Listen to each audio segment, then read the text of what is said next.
All right. What's going on, everyone? Welcome to, what am I at, episode 11, Menace and The Man? No Menace today. Menace is going to call in like a guest. So Dennis double booked himself. He's got a little training. He's got a fight next week. So even since the last episode, a lot has transpired. Dennis got that fight he was looking for, and like last week's episode, we postponed because he was too tired. He was exhausted, overtraining, you know. But that's a good thing at that point in the camp. We're going to talk to him in a little bit. First, we're going to be joined by Gilbert Burns. We have a little action-packed show, so it's unfortunate that we're sans Menace, but he's going to join us twice. We're going to call him at 7:30. We're going to call him up in a half hour, and then he's going to call us after training. So we'll catch him in the car ride to the gym, and then we'll catch him after training. And then I got a little bit of I got some surprises for Dennis. Some of his friends wanted to call in, come on the show, talk to him. So be a good episode. How are you, Joe? My host for today, my co-host today is Joe. Doing well. Doing real well. Happy New Year, everybody. I'm going to call you Joe the DJ, so I don't incriminate you at all. That's cool. That's cool. Joe the DJ. Can you drink on the job? I'm not going to say no. Yeah. Cheers. I was going to say, I'll keep you off the sauce, but... Good looks. So what you got coming up this year, Stan? Oh, just living my best life. Trying to make a comeback. Trying to just, get back to my old life. Dennis's criticism of your weight going pretty hard on you? No, not just Dennis, just everyone. Like, I know people look at me differently now since I broke my leg. I'm not the same person I used to be. Why not? I don't train. Training was always like my therapy. Training was always like my, cheers. Happy New Year. Happy New Year. Episode 11. Yeah, I just, training was always my way, my therapy. And now I don't have it. I mean, I could have it, but not at the same level. Like, even, we told that story, Dennis, on one of the earlier episodes. He was like, he comes in and he tries to come into the pro class, on his first day. Like, that's just how, The mentality goes? The only people I know are good. Okay. Like the lower level people I never really associated with. I was always in a crowd where the elite. So what got you into rolling, man? Me? Yeah. Phil Baroni, actually. All right. Previous guest. I mean, I boxed since I was a little kid, and then always watched the UFC. And then one day I was watching, before it even got re-televised, like when it was in the dark ages, I used to rent the VHSs and whatnot, and I watched it on pay-per-view when I was a little kid in my Uncle Vinny's house. And then when I was an adult, I was watching online, always looking up UFC.com, and then one day I saw Phil Baroni with no picture. So I was like, who the fuck? Is this my uncle? Is this the bodybuilder cousin I have? And then a picture came up a few days later, and it was the bodybuilder cousin. All right. I had gotten into, the sport a little bit, and, that me and my cousin George had already started training at what became American Top Team. It was Boca Black Belt back then, and then it became American Top Team. And then he, would show me shit and always talk to me and shit like that. And then Phil hooked me up with some people when he's got into the UFC, and I got in touch with him finally through my grandma and family members. Right. And then just started training. I actually met the guy that Dennis is training with now, Gregg DePasquale, the head coach of Long Island MMA. I met him when I was, he was my first official day of jiu-jitsu. He was the first guy I met. And what year was that, Stan? Ooh, maybe 2000, 2001. Yeah. All right. Very, very long time ago. I couldn't even get myself around then. What do you mean? How old were you then? Dude, I was just graduating elementary school. Let me see that opener. Yeah, man. Oh, yeah. What I got on you? I got a few years. How old are you? Couple years. I was born in 89. Key years, though. Those 3 years are key. Oh, huge. Huge. Those 3 years are Especially before technology. And now they're even bigger. Yeah, that's weird with our age gaps. Not just me and you, but even 10 years isn't the same as it was 30 years ago, 40 years ago. No, man. People were a lot more advanced. A lot more people did a lot of shit before they could just sit inside on the internet. All right. Are you familiar with Gilbert Burns? I'm not. We will talk to Gilbert Burns in a second. Let me get him on the line. He's a jiu-jitsu world champion. He's a badass. He's in the UFC. I don't know if he's in the top 15 at the moment, but he should be. He's one of those guys that capable of beating anybody on any given day. I know he's done seminars at Long Island MMA. He's friends with, He's friends with Ryan LaFleur, Gregg DePasquale, Dennis Bermudez, all those guys. So he knows a lot of the guys that I know. I was just going to turn a little bit. That's what I like about it not being live, those little adjustments. But even when we go live, I think it'll be cash money. It's going to bring a whole new dimension. Oh, yeah. Well, next week we'll focus on the live. I really didn't care once I had to do all the little shuffle because Dennis had double booked himself. But, you know, he said to me, is Menace and the Man going to win me this next fight? So I have to agree with him there. Like, I had no argument whatsoever. He ain't getting no sweat in here, man. No. And then when I said, can you just do Menace and the Man, train later, tomorrow, he was like, I didn't train earlier today. So I was like, oh, so you fucking got me. You put me in a corner here. There you go. You put me in a corner here, Dennis. So, but I got some guests that are going to give him some shit about it. They're a little perturbed. I had to do some shuffling with some people that I had coming on at like 8:30, but then I was like, oh, Dennis is going to be doing jiu-jitsu. He won't be able to come on. They were like, bullshit. That's some bullshit. I'll come on earlier. So they obviously believe him, though. I mean, they believe him, but what the fuck? It's Menace and the Man. That's right. Now it's Joe and the Man today. I'm going to get Pat Cummins on. That's one of Dennis's buddies. Then it'll be Mustache and the Man. There you go. Yeah. In a minute, we'll have El Dorino and the Man. If he sees my text. I mean, sometimes we send the text, and then they don't see it, so then we got to call him. So I'll give him another 2 minutes, and then I'll hit him up. And then we'll move on to, we got a little, I'll say a little stacked lineup. Like I said, I was trying to power it up a little bit for Dennis, because I knew we missed the last episode. We weren't going to have an episode next week, because we're going to have, like, fight week and whatnot. You know who Jack Swagger is? Oh, yeah. We were going to have Jack Swagger on last week, so I had to bump that. And I was like, dude, this is like, for me, I'm a wrestling fan, and even he's fucking huge. He's got millions of followers. Yeah. So he would have been a big guest. But we're definitely going to get him on in the future. If not before his fight next, maybe not before his fight. We'll get him on after his fight. Is he another Long Island guy? No, Jack Swagger. He's from, I don't know where he's from. Okay. Midwest, I believe. All right. I usually get him and woo, woo, woo. Woo, woo, woo. Yeah, I like that dude. That dude's funny. Oh, what's his name? The Long Island Iced Tea. Yeah. He's from his father trains at Belmar Kickboxing. Mm-hmm. I can't think of his name right now. I'm such an idiot. I'm drawing a blank, too. Yeah. Let's go. The bro. He's not the bro. The bro is Matt Riddle. But what's his name? Zach Ryder. Zach Ryder. How was that skipping my head? The Long Island Broski. There it is. That was his nickname, right? Something like that? Mm-hmm. But yeah, Gilbert Burns, like I said, he taught a seminar at Long Island MMA. I know he's very highly touted. Like Ryan LaFleur, who you always hear me and Dennis speak of as like the guy who has the book, you know, the gospel book. Like what he says is gold. He would always speak very highly of Gilbert. And then when he fought Damian Maia and a lot of the fights that he had when he had a jiu-jitsu stylist, he would be like, oh, I trained with Gilbert, so I know I'm good there. And then you watch this guy fight, and he's a killer. Right. All right. So we'll call Gilbert up.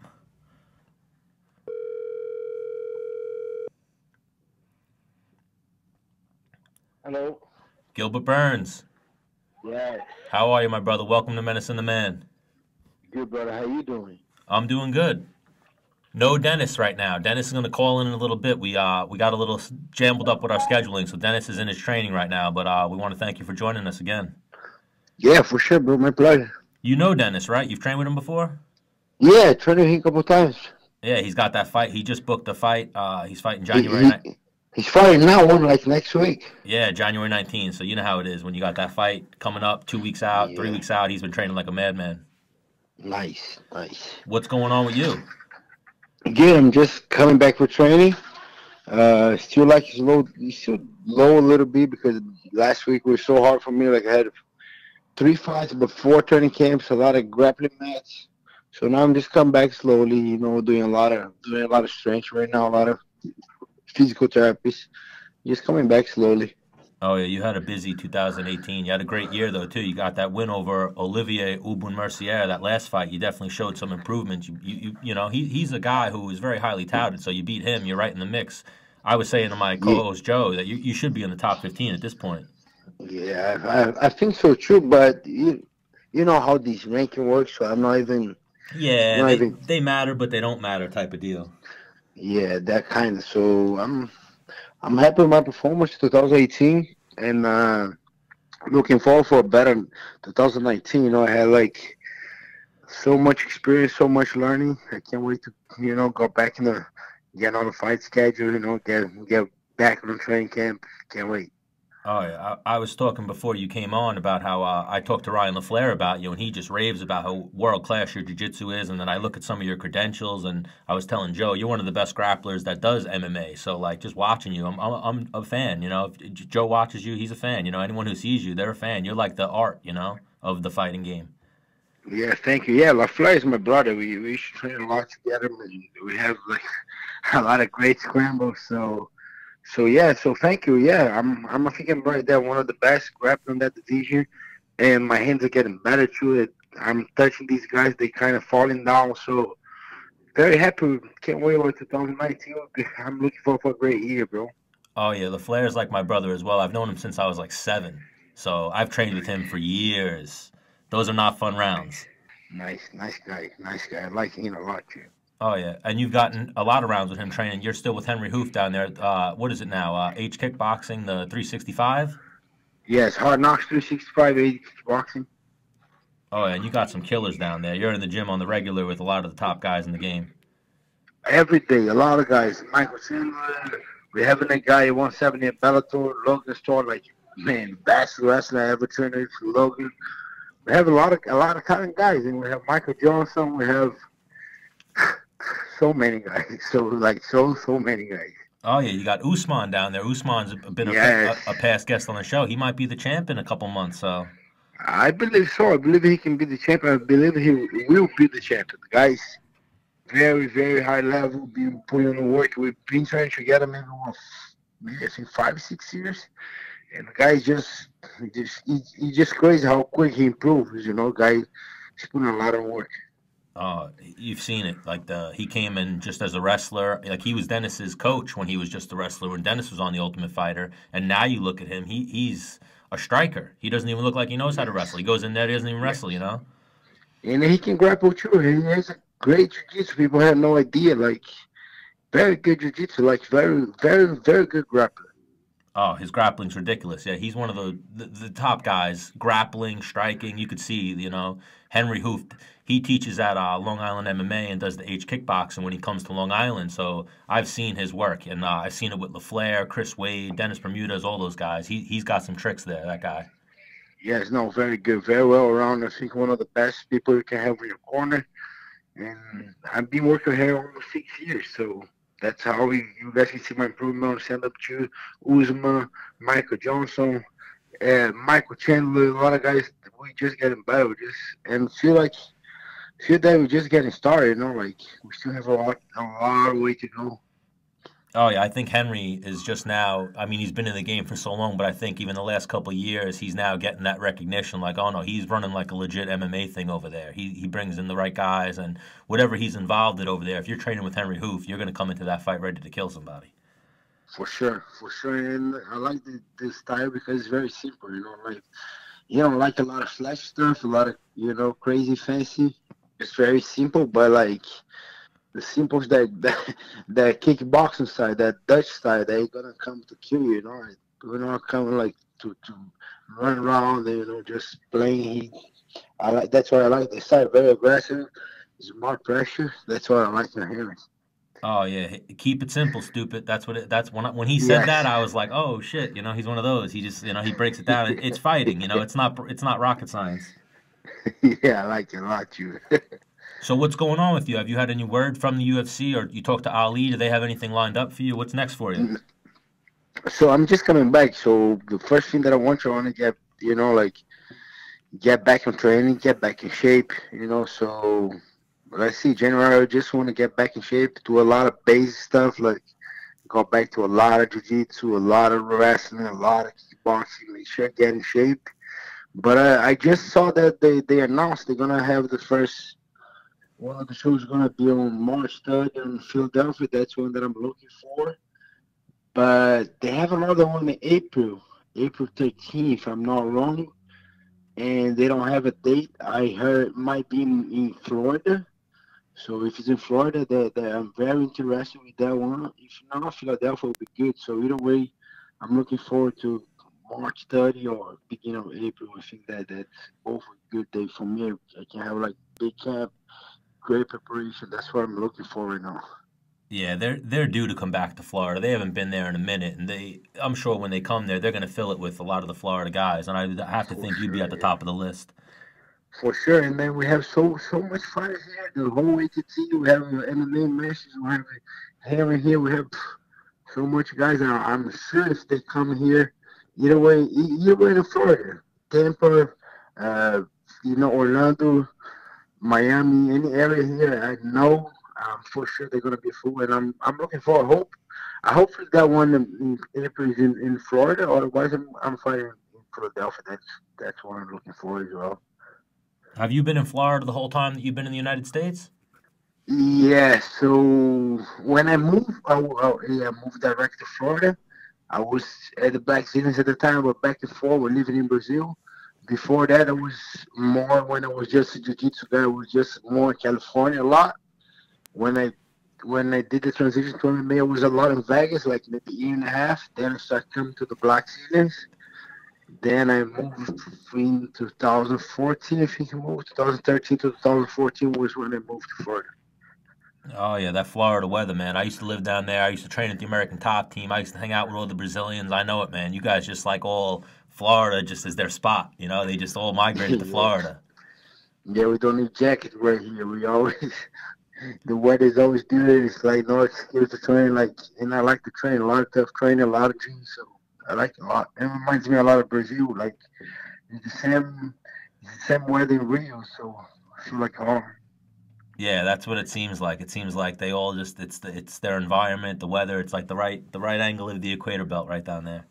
I All right, like it so a lot. what else is going on with you, Dorino? You doing any jiu-jitsu tournaments coming up? You got anything lined up right now? Nothing? Not yet, but I don't know. Like I've been talking with the guys from Kasai. They want to make that fight me against Dennis. That's the fight that I'm looking forward to, like as a grappling. And besides that, I don't have nothing, but probably Kasai against Dennis pretty soon. Oh, Kasai's killing it. Yes, they doing great. I like a lot the show. Yeah, you've competed there before, right? Yes, I did. I did against Aj Agazarm. Yes, yes.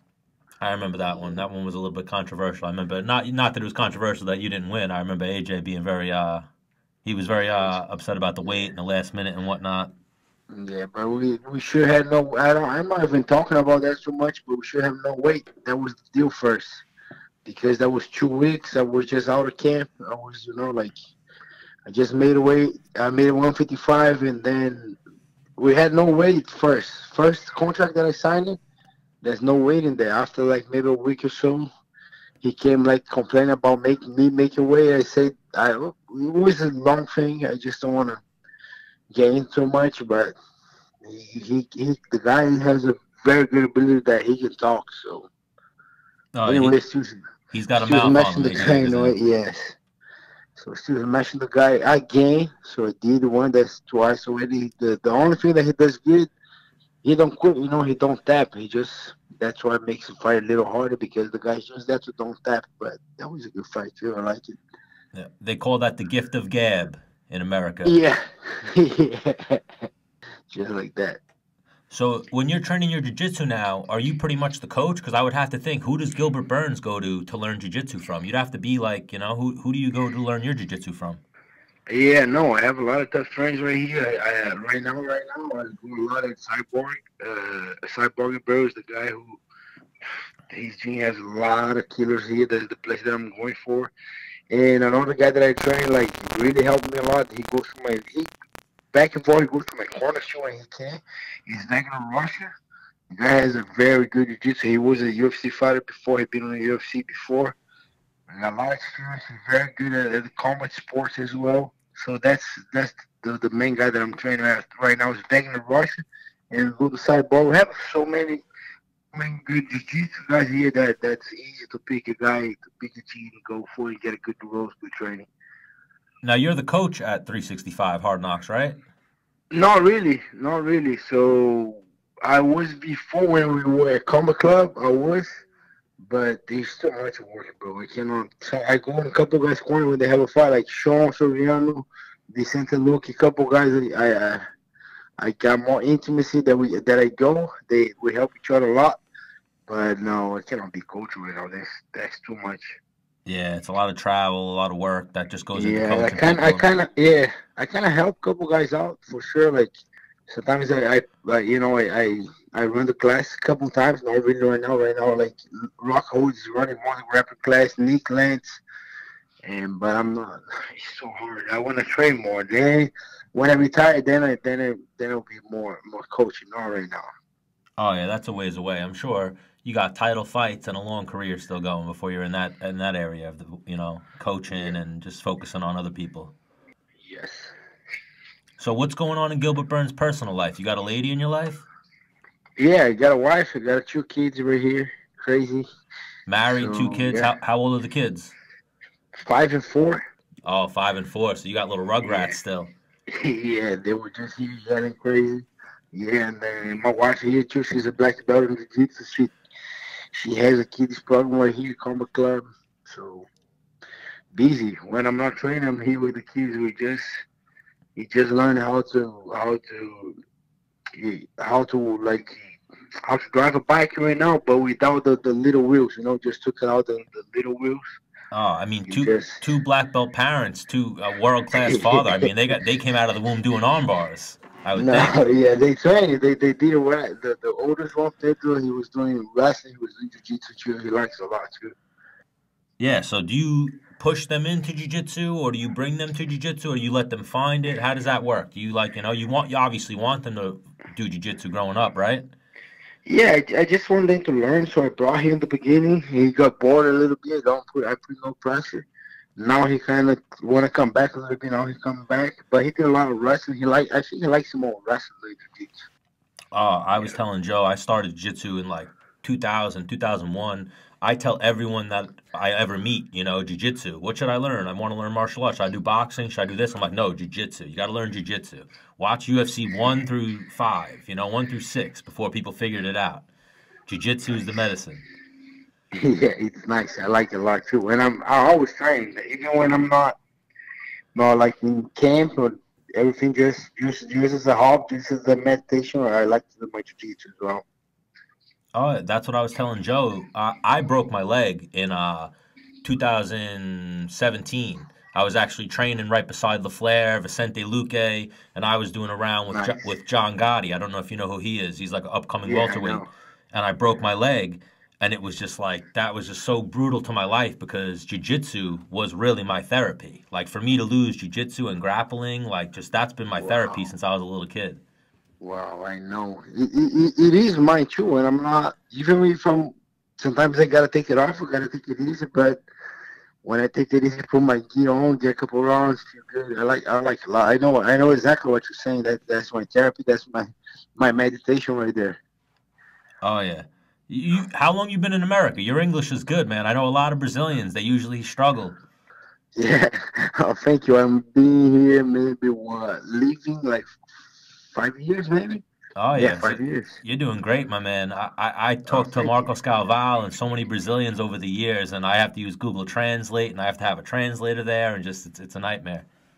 Oh, that's a shame, but yeah, I'm here and trying to at the beginning. I think that was the key in the beginning. I wasn't trying to be close to like a Brazilian community. First I was just surrounded by American guys, and I gotta learn this. I was just like I hate the barrier with the language. I just don't like it. Be like don't be able to talk to express. So I kind of gotta learn, and then I just learned like talking, maybe just trying asking. As soon as I get a couple things, I was just, hey, how do I say that? How do I say that? And then I was just kind of trying, no shame. And I think that's it. If you have no shame, it's kind of easy. Yeah, that's what it is. I remember for a long time, me and Marcos Galval, we had that communication problem, and it was only because he was afraid to embarrass Yeah, himself and say the wrong thing. And then once we got past that, it was like, oh no, we're good.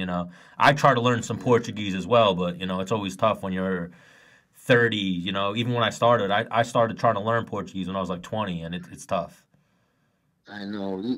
Portuguese is tough, bro. Like I can talk a little bit Spanish because couple coaches that I had, they just speak Spanish, but I know Portuguese is hard. It's not that easy. But English is okay. I don't. if you put a little bit of effort, anything that you do, if you put a little effort, if you really want, that's not that hard. Yeah, we always talk. We got to get Rosetta Stone to sponsor the show, so I can start Yeah. learning all these languages. Yeah.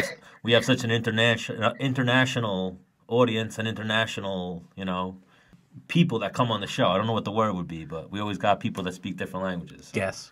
International guests. Yeah, that was the word. It was slipping my head. Nice. But I want to thank you, Gilbert, for joining us. Let's get you back on next time you book a fight. I'll talk to Ali, and we'll try to line it up to, a week before the fight or 2 weeks before the fight or something. I'm sure it's going to be a top 15 opponent. Where can people find you? What's your social media, your Twitter handle, all that? Yeah, my Twitter is very easy. It's Gilbert Durinho, and the Instagram is Gilbert/Burns. And thank you guys for having me here, and I can't wait to get my fight as soon as I know my next fight, the dates and the opponent. We go back on the show. That will be my pleasure. Oh, for sure. When's the next time you come into Long Island? Bro, that was a long time I was there. I don't know, bro. If I'm really getting the fight into Kasai, I gotta go there. It's true. I'm already in New York, so I gotta go to visit you guys for sure. Yeah, when you came and did the seminar, I was laid up with a broken leg. It was heartbreaking because I've heard Yeah. stories about you for years about how good El Dorino was. I was like, oh man, Nice. that level of jiu-jitsu, he's got those little tricks. This guy. Nice. Thank you. Yeah. All right, But well, yeah, next time for sure. obrigato, my man. Thank you for joining us. Yeah. Thank you, brother. Take care. All right, I'll talk to you soon. Take it easy. Gilbert Burns. That dude's a beast. I find it really endearing when he said he really doesn't like the language barrier and, made that conscious effort to learn English. I mean, that's a soft spot in my book there. But then you say, oh, man, I tried to learn Portuguese when I was 20. I was like, when did this guy move here? And already he's talking to you in English. Yeah, but that's what it is. He had to learn. I didn't, I had to learn basic. I know a couple of things, you know what I mean? Mm-hmm. And I really can. What it was the Brazilians that I was around since I was 20, 21. I wound up, instead of having to learn Portuguese, speaking broken English with them. Right. You know what I mean? Well, speaking English. I want to learn the English. Sign language and broken English, you know what I mean? I hear you. But even still to this day, I always look up Portuguese words in the same way when we had Cynthia Calvillo on that I did the Google Translate for the Spanish phrase. I'll do that because I want to, I don't want to make them feel uncomfortable. Of course. I'll bet when I said obrigado, he was like, hey, 100%. Yeah, Marcos Galval, he's like one of my brothers, man.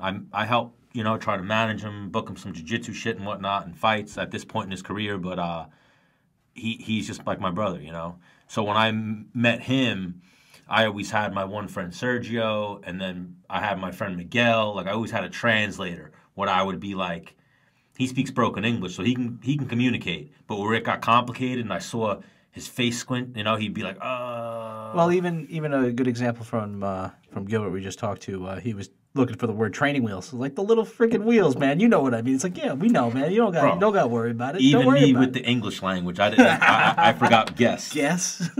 Yeah, he's a fucking person that fucking comes on your fucking show, He's like a thing, All right, let's see. How do we do this now? Should we go Dennis on yours? Yeah. Plug me in with 2, and let's call it that cracker. Yeah, all right, we got it. We're good to go. Hold on, actually, let's wait a minute. I'm gonna send you that, so you call him. I'm gonna call up Pat. And I'm going to make it like, oh, it's the Mustache and what's going on? Welcome to... I'm going to be like, welcome to the Mustache and the Man show. All right, so you get him on first. All right, let me see this. There's that guy. Let's see what's up with Pat. Oh, Dennis is calling in. Hello. Oh, yeah. What up, my man? Hi. Yeah, so let me call you right back. I'll call you back in 2 minutes. 1 minute. All right. Bye. All right, bye. Yeah, let's just call Pat. Quickly. Quickly. I sent you that, right? Yeah, you got it.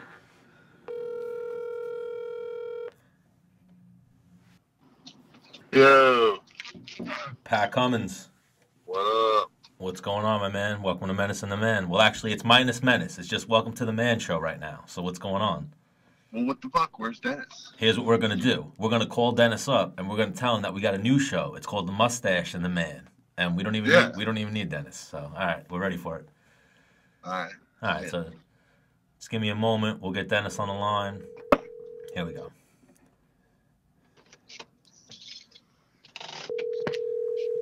I wonder if he'll answer. Oh man, imagine. Joe's Bar and Grill, South Speaking. Can I help you? What's going on, Dennis Bermudez? Welcome to Mustache and The Man. Mustache and the Man. Welcome, Dennis.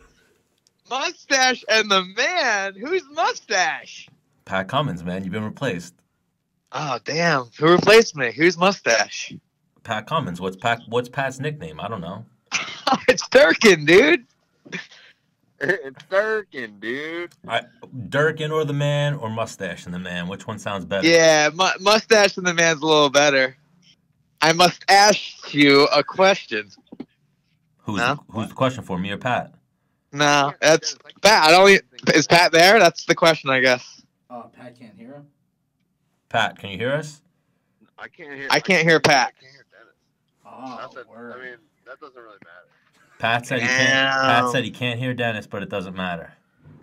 Just for the But it doesn't matter. Has Pat been on the whole time? The whole time, yeah. Me and Pat are on like a 2-hour episode. I told you, bro. I started a whole new thing. So, wow.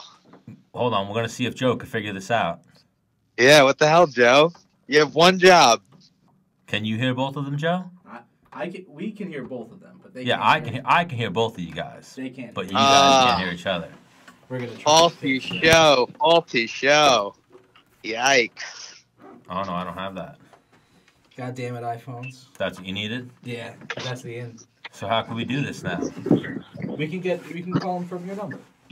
Oh, so that's what we'll do. I'm just gonna patch you in, Dennis. Let me call you right back. That's 10-4 for now. All right, peace. Man, Pat, you see all the commotion that he caused? When we call him back, give him shit for fucking up your show.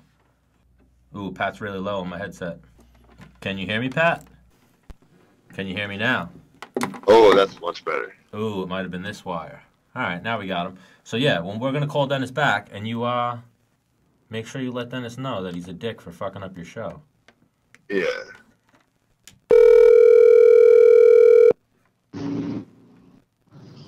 Hello? All right. Hello? All right, here we go. Hello? Dennis, welcome to my show. I'm really. I mean, I have to say we had a couple other guests in front of you, but they couldn't make it. So Okay. I mean, I'm happy to have you. Wow. Wow. Hang on, Pat. You're like, you or Ryan LaFleur are the only two people I feel like can fill my shoes. I mean, I think that's a compliment, but I feel like I can do everything you do times 10. Wow.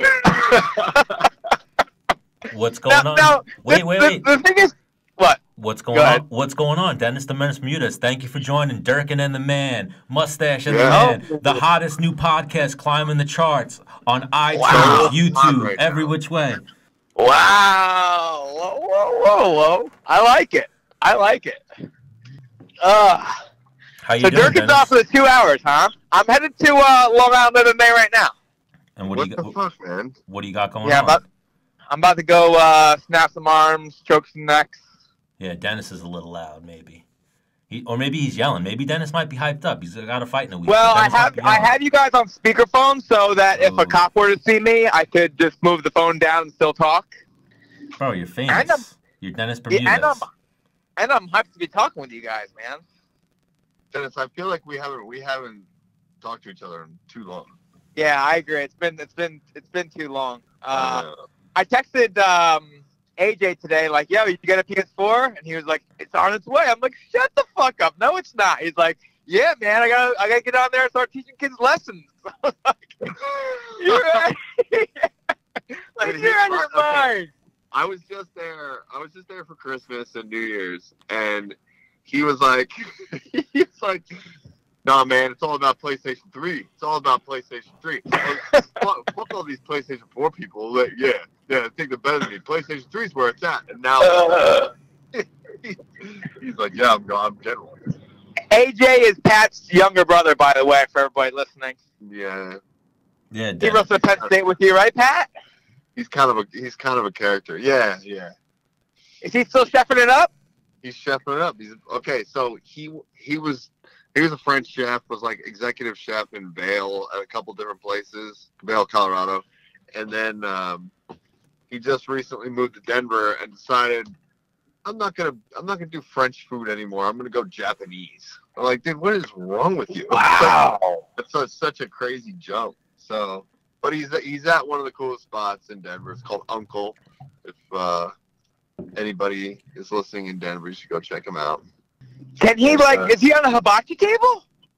No. He's it's technically a ramen place, but they do all kinds of stuff. But it's a crazy production. It's like a bar. He works behind a bar, kind of, but just like it's insane the stuff that they put out. They're just like cranking food out. Yeah, when I was living with you, or when I was staying with you, and he was living with you, and his hours of work and stuff like that, I was like, man, because like when I cook one meal, like I'm good right there. Like that's enough. I'm good. Even that's like a little much, He just does it for hours on end. Dude, I know. It's insane. And like, I do. I really like to cook, and but I see him doing it, and I'm just like, man, this is insane. Like, it's a whole nother thing. What I was gonna say is what a lot of people probably don't know about Pat Cummins is he can chef like no other. I'm thinking, what the fuck? Why hasn't he been on Menace and the Man? Or what is that called again? Well, Cooking with the Menace. We had done a Cooking with the Menace episode with him and Jessica Penne. And I had like a little filter over my camera, so the audio was complete shit when I brought it back to my guy. And I was thinking about still using the visual, and I was gonna voice over like what everybody was saying. That's good. Like I am Pat, and then like just like, hey, now we're doing this. There's some show where like these people sit in a movie theater and watch like old crappy movies and like pretend like they do voiceovers for it. Have you ever seen that? I can't remember what it's called. I've seen a few like Instagram posts or bad mouth reading. Yeah. We could do that. That gets me. That's pretty funny. Yeah. Yeah, if you were in studio right now, we'd watch bad mouth reading videos, but you're a dick and you're not in studio. I know. Listen, Stan. I got bigger fish to fry right now. Wait. You know Pat's in studio, right? We flew Pat in. No chance. Yeah, we tried. My mic wasn't working earlier, but now it's good. Yeah. It wasn't in the Menace and the Man budget, but in the future, we're going to fly Pat in. Yeah, fuck yeah. I had this. We don't have to put him up, though. I'll put him up in my crib. Oh, yeah, Dennis got the space. He tried to lease that space out to Jessica I. I believe she accepted. She accepted. Hey, I'm out here trying to hustle, man. Times are tough over here. Yeah.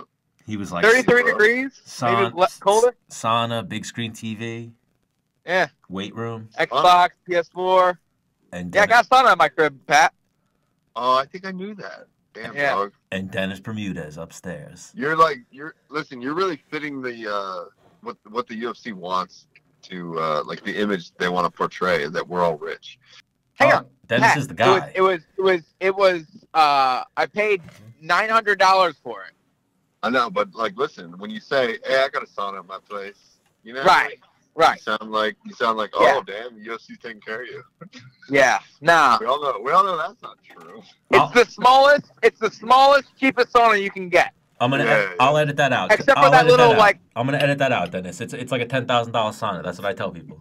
Dennis got like a $20,000 sauna in his house. Exactly. Hey, do you remember when they did Road to the Octagon for me when I was fighting Volante, and right. And they had me, like, I was just, like, at a buddy. I was, like, getting a car. I was renting a car from, a dealer. And, the Tesla. Yeah, they had me cruise around a Tesla, and they just made it look like I just bought it. I was like, you guys are fucking assholes. Like, I couldn't buy one of these with, like, all the money that I've ever made from the UFC. Like, fuck off. I'm showing up Tuesday to the hotel in Lambeau. Are you? Yeah. Why? See? But the thing is it like it's it's obviously not mine, but Pat knows that I'm into cars. So my homie was like, "Hey man, if you want, I'll drive you." And I was like, "Fuck yeah!" Oh, that's great. And hey, I bet you I wiggle my way and drive that bad boy either there or back. Yeah, you gotta drive. You gotta get. Oh my god! How about this? Gotta. Give that guy a shout out. I'll bet you'll seal the deal right now. It's my homie Mo over at Petrol Works. He's the one that does all the work to the SRT. Oh, come on, bro. The Jeep. He's known you for years. You're driving that thing home. Pat drove the Jeep. I flared that thing up in like backwoods, Pennsylvania, and like. Yeah, we were ripping that bad boy. Oh my god, it was hilarious. We went out, had a couple drinks, and then when we got back to Pat's place, he foot swept the girl I was with at the time. She was like kidding around, like, "Hey Pat!" And she like went to hit him on the chest. He grabbed her arm and foot swept her like money. I was like, "Oh, Hey. The timing was perfect." I was like, "Damn!" And like, she kind of gave me a look like, "Hey, you gonna do anything?" I'm like, "Hey, you shouldn't have ran at him." Yeah, rest of the ball, sweetheart. Like on the concrete, boom. Like, yeah, me and Pat have a good time. We have good times. Oh yeah, that's what I said to Pat when I was talking to him about coming on the show. I knew that it would be just stories. You two seem like you always have a lot of. It's not normal when you two hang out. When we were talking about having you on the show, Dennis. I thought it was a good idea because we got good banter between us, you know. Yeah. We thought it would be a good first episode. You got this fight coming up next week. So Dennis, like, I know you love this question. What's your game plan going into this one? I'm gonna go out there. Well, no, I've actually been working with a mental coach, and we've kind of broke down like. Is his name Ryan LaFleur? No, it's not. Oh, Ryan's like you have a new mental coach. A mental coach. You have a new mental coach. Well, I guess Ryan LaFleur's like mental coach work is like he just tears you down, and then fight night he's like, "All right, man, like you're the best ever. You're the man." And I'm like, "What?" Yeah, maybe I am. You're awesome. Yeah. That works. In between rounds, like, "You're doing great." Tough love. Yeah. No, man. So we've been working on like focus, being focused, and we got like a bunch of like key points, and like the keys to winning the fight are. Being present and focused, high volume, and just pressure, man. Get in this motherfucker's face and break him. Exactly, baby. Intensity. Yeah. So, looking forward to it, you know. Be Dennis Bermudez, bro. That's all you got to do. Be Dennis Bermudez. Yeah. Another thing, too, is, like, I've been in the fight game for a long time. Like, your very first fight, you're fucking super excited. And, like, as they keep coming, you're like, well, another one. You lose the excitement, and I'm like, just get myself fucking hyped and pumped to be there, man, and get like, let's fucking go. And not having to cut the extra 10 pounds helps that for sure. Yeah, dude, I know. That's always been a thing for you. Like the majority of your camp is getting your weight down. Just like, man, it'd be nice if sometime you could just have a camp and just focus on like skills, and not have to worry about all that crap. Yeah. So this week, usually I am like just wearing sweats on the treadmill, just trying to, cut weight. But this week's been I've been like pushing it, like just working on like competing and just going hard versus like sweating, wearing, So dude, it's time to peak, man. Not drag yourself out. Yeah, so I'm excited to get out because when I've done like tests with Pat and we've gone to Cal State Fullerton, we've tested how strong we are and fast we are. Like I'm around what weight I am right now, not fucking 150. Dr. Andy Galpin. Yeah. That guy. So I'm feeling good, man. I'm jacked. Like what that's like, right, Pat? Or right, Stan? I actually do. I've been working out. I've been working out for the last 3 weeks, Dennis. You ain't seen me. Stan, you know what it's like to be just fucking jacked, right? I do. Dude, wait till you see now me. you don't. Now you don't, Stan. Wait, so you've been working out for the past 3 weeks. You got an early jump on New Year's resolution. You went a week early. Pat knows what's up. That's why he picked me as his co-host, Dennis. What's the New Year's? What I missed? No, he was saying I had a jump on the New Year's resolution because I started a week before. Yeah. What, trimming down? Trimming down. Dude, getting swole as fuck. Well, the thing, Pat, what you probably don't know is that right in Stan's right hand is a 7-Eleven Dr. Pepper double gulp. Tell him, Joe. I can attest that there is no double gulp this evening. What? There is no double gulp. What about chips? Are there any chips? Any Lay's chips? I did not see any chips Nope, when he walked no in the door chips. either. Woo! Is there a bottle of water? There are 2 bottles of water. Boom. See, listen, these are all stipulations when he was like, "Hey, I want to have a podcast with you, Pat." So I was like, "All right, man. Like, this is what we got to do." Pat was like, my co-host needs to be yoked. I was like, I'm on it. Yeah. So I'm training. But Stan, I'm training for something too, Dennis. in all honesty, Stan, you should get on fucking testosterone. Watch. I'm going to do it naturally first, and then you guys will see the results of that. And then if you guys think I'll get on testosterone, maybe we'll do something like that. We'll find a doctor to sponsor the show that wants to prescribe me testosterone. When I turn 35, I'm definitely getting on testosterone. Yeah, I don't know if I'm ready for testosterone yet. Dennis, how old are you? Why are you so young? 32. Good Lord. Yeah. Why? How old are you now, Pat? I just turned 38, man. Oh. I know. Oh, my gosh. I know. You're still living the dream, though, Pat. Are you single, Pat? What's going on with you? Listen, my balls are really fucking tight. I don't have old man saggy balls. So that's all I really care about. Yeah. I've been taking cold showers every shower to build mental calluses and it's good for you and just fucking be an animal and it actually feels nice. Like after the first minute, like damn, this feels good. You know? Yeah. So you're feeling good now. You're ready to kill somebody, right, Dennis? Yeah, some Wim Hof shit. Yeah, there you go. Great shout, Dennis. Great shout. Yeah. What are you going to work on tonight when you go to jiu-jitsu? Choking people.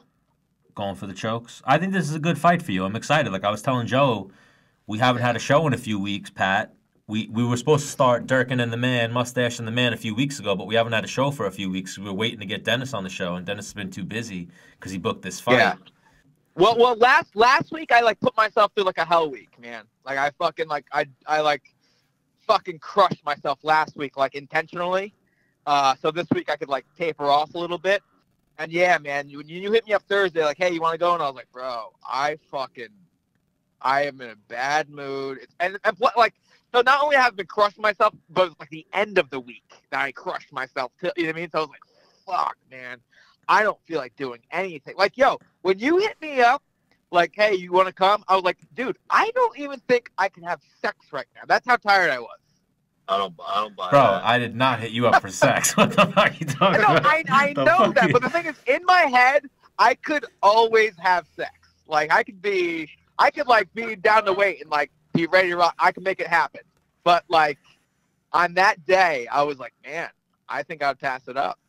Damn, yeah, I could tell it in your voice and in the text messages that you definitely were not mentally into anything. Yeah, I was smoked. I would have the show would have been a dud. Hey, I know how it is, man. Training burns you out, and Dennis is in the zone right now. So January 19th is gonna fuck somebody up. Pat, you know, you got a little bit more experience at the higher level, I would say, than Dennis. You know, Dennis is like this young buck coming in the game. He's got this fight coming up next week. What kind of advice can you give him going into this fight? I think. Hang on. In all honesty, though, I actually I've been in the UFC longer than Pat, but I look up to everything Pat tells me. Dude, by 2 years, you right? I think you got me by 2 years in the UFC. Yeah, I mean, this is going on 8 years now. I know. And even though I'm an old fucking bastard, it doesn't really show because I haven't been fighting all that long. Yeah. And you got that look too. You know you can't tell how old Pat is. That's like the Flair. You kind of can't tell how old the Flair is. They got that bald head, so it's I don't know if he's bald, if he just shaves his head. He might just be a badass dude who shaves his head. He's just jacked. I don't know about this guy. Yeah. Yeah. And then when you look at pictures of him when he wrestled in college, he has full hair, but he's much heavier, and he's trimmer now. So you're you still can't tell how old he is. If he got even heavier than when he wrestled in college, you'd be like, oh yeah, he's fucking old and fat. Right. Now I'm fucking lean and mean, bro. Yeah. What's going on with you, Pat? Any word from the UFC on the next one? You got, you know what? I'm taking a small hiatus from training and fighting at the moment. I've been shooting a movie this whole month. Ooh, yeah. Wow. Kyle from China Sports, the one who hooked us up, was actually telling me about that. He said you're getting into the acting game. Yeah. So I'm like, it's a funny story, like how I met the writer of the film. She and it's just an indie movie. It's not like, I'm not like a movie star or any shit like that. But yeah, I hopped in her Uber, and we just kind of like, normally I fucking don't tell anyone the truth. They're like, hey, so what do you do? Because that's like the first question out of everybody's mouth, and I always tell them, like, I always make something up, like, yeah, you're a florist. I'm a carpenter, or I'm a florist, like what, like just. And as long as you say it convincingly, people are just like, oh, cool. And as long as it's like a boring job, nobody really asks you about it. But like, man, as soon as you say fighter, it's like, yeah, 21 questions. Now. So, but I just had a really good conversation with this girl, and like, I don't know, she was just cool, and I was like, all right, you know what? I'm actually not gonna lie to this person. We're gonna talk for real right now. And yeah, we just She ended up reading, like, we were like at a stop. She like read me like kind of the intro to the movie that she was writing and all this stuff, and I didn't really think anything of it. And then like months later, she hit me up. She found me on Instagram and was like, "Hey, do you want to be in my movie? Like, I think it'd be really awesome if you were in it." And I was like, "I gotta tell you, like, I don't really know what the movie's about. As long as it's like, I don't have to be naked." Is this your second movie? Because you were in another movie as like a soldier, right? Like killing zombies and shit? Yeah, but you know what? That movie got lost. I don't know where. I don't know what happened to it. It was a zombie movie, and it like, Pat, it was just a short. Can you get Dennis in a movie where he's the guy? Yeah. Where he's the guy that you punch, and we could just have you we punch could, him? We could do that, anytime, really. Yeah. You want me to foot sweep his girlfriend? I'm down for that too. Yeah. All right, guys, I gotta go choke people right now. Are you kidding me? No, I'm not. I will call you guys right when I get done. Yeah, call me when you get done. I was gonna have Shannon Briggs call up and hype you up, but then I figured, I wouldn't get you back on after training, but I'll get you back on after training. I'll have some surprises for you, Dennis. Why don't we, Dennis? Why don't we just stop right now and we'll like go about our business, and then when you're done, you call me again and we'll pick up. All right, bet. Bet. I like it. All right, bet. When Dennis is done training, we're gonna pick up Durkin and the Man. The next step, the episode 1 of Durkin and the Man, Mustache and the Man, the hottest podcast climbing the charts. Don't leave me hanging, bro. It's my first. I won't. Well, all right. No. You don't leave us hanging. I'll call you in a little bit, Hollywood. What are you sitting in your trailer right now, Pat? Yeah. Just getting my nails done. All right, so I like that. I'll call both you gentlemen in a little bit. All right. Yeah, I gotta take my pre-training dump right now. Ooh, I'm all about that. All right. Tell Depo I said hello. I love him. Well, see you later. Take it easy, Pat. All right, guys. I'll talk to you later. That one went well. That one went well. Despite that early little mishap. Little mishap. I'm trying to get him, I'm texting with him. Shannon Briggs, you familiar with Shannon Briggs? Yes. You follow him on social media? I don't, actually. He's crazy. Yeah? Yeah. But he's like, he's one of those people who's talked about depression, and he's been public about it, and he talks about hyping people up and the mantra and all this, and he's one of those guys. His mantra is, let's go, champ. So I was going to have him come on and hype Dennis up, thinking I wasn't going to talk to Dennis again, but maybe I'll see if I can get him on a little bit later, or I'll get him on now, but we'll figure that out. If you listen to Shannon Briggs on Joe Rogan, he was like, why do I do this? Why do I do that? Why do I do this? And he was like, just so that when I talk to people, they go, champ, champ. So I wanted to call him up and be like, champ. That's how this feels. Brooklyn, New York City cat, too. Oh, yeah. He appreciates Brownsville. He would love that. He would love that. I hope I get him on. And I'll tell him, Dennis ain't here. Or I'll be like, Dennis is over here, and you'll pretend to be Dennis. So don't speak any Spanish. Yeah. Just be like, Bermudez. I don't know nothing. Like, that's what I was going to say. Because I don't speak Spanish either, but I was going to be like, oh, me and Los Bermudez. That's what I call it. You know? The Bermudez. The Bermudez. That's the extent of my Spanish. Los Bermudez. I saw you, though. You like that obrigado. I know that. You know, I hate when I get a little jambled up or I run behind with a guest and then I kind of get backed up with another guest because I know he's going to hit me up. Right. Well, tell us a little bit what's in the sausage here, Stan. How are you lining all these people up, man? Ooh, I know some people, I drop some names, you know, so I send them messages, and some of the people I know personally I've met before, I've talked to, I've had some type of interaction. All the people, I have some type of name that I could drop that they're like, oh, all right. All right. All right. It's actually, like... How many times is it Dennis?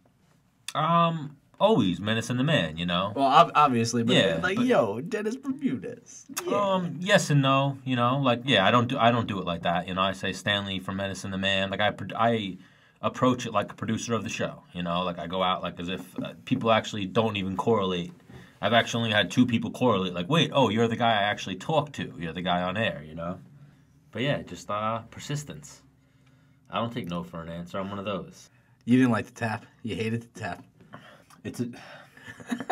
Well, we were talking about relationship shit earlier.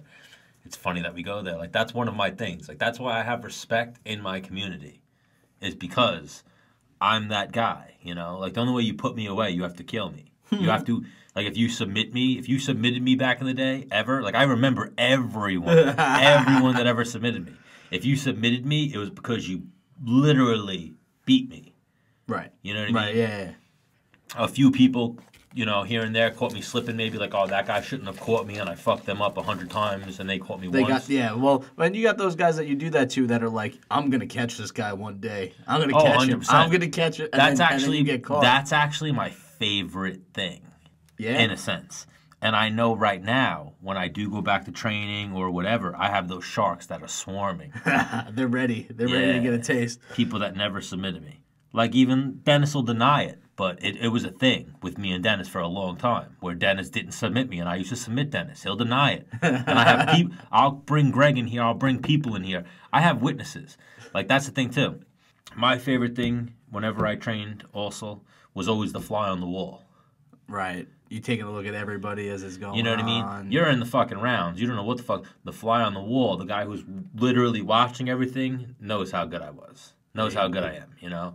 Like, I was a waste of talent. I really was. 1,000,000%. I was before my time. Like, when it was at its peak in my desire and my drive and my health, there was no money in the sport. I couldn't get fights. I would get hurt. And then it turned into this snowball effect of just life. Just not lining up. Life's in the way, and it just didn't work out, you know? But skills-wise, like jiu-jitsu, striking even, I was fucking pretty good. There you go. I was good. I was good enough that, like, my friends are people. You know? Yeah, I hear you. Yeah. Anybody who listens to the podcast knows. Bro, but even like I'm just saying, like that's why Dennis always breaks my balls, but he's totally a ball breaker. Like the people that I trained with growing up turned into, oh shit, this guy's a fucking killer. Oh, this guy's in the UFC. Oh, this guy's really fucking good. It's like, yeah, those people say I'm good. So it's like, yeah, I was pretty fucking good. There you go. But a waste of talent, you know, life gets in the way, but... What are you going to do, man? What are you going to do? Injuries and whatnot. Start a podcast. Yeah.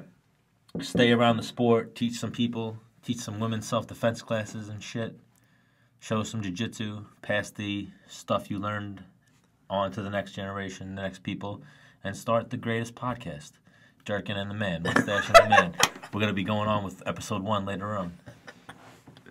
He's a good dude, too, so it's like, obviously, all these guys meet so many people, but even like Pat Cummins, like, whenever I talk to managers or anyone and I try to book people on the show...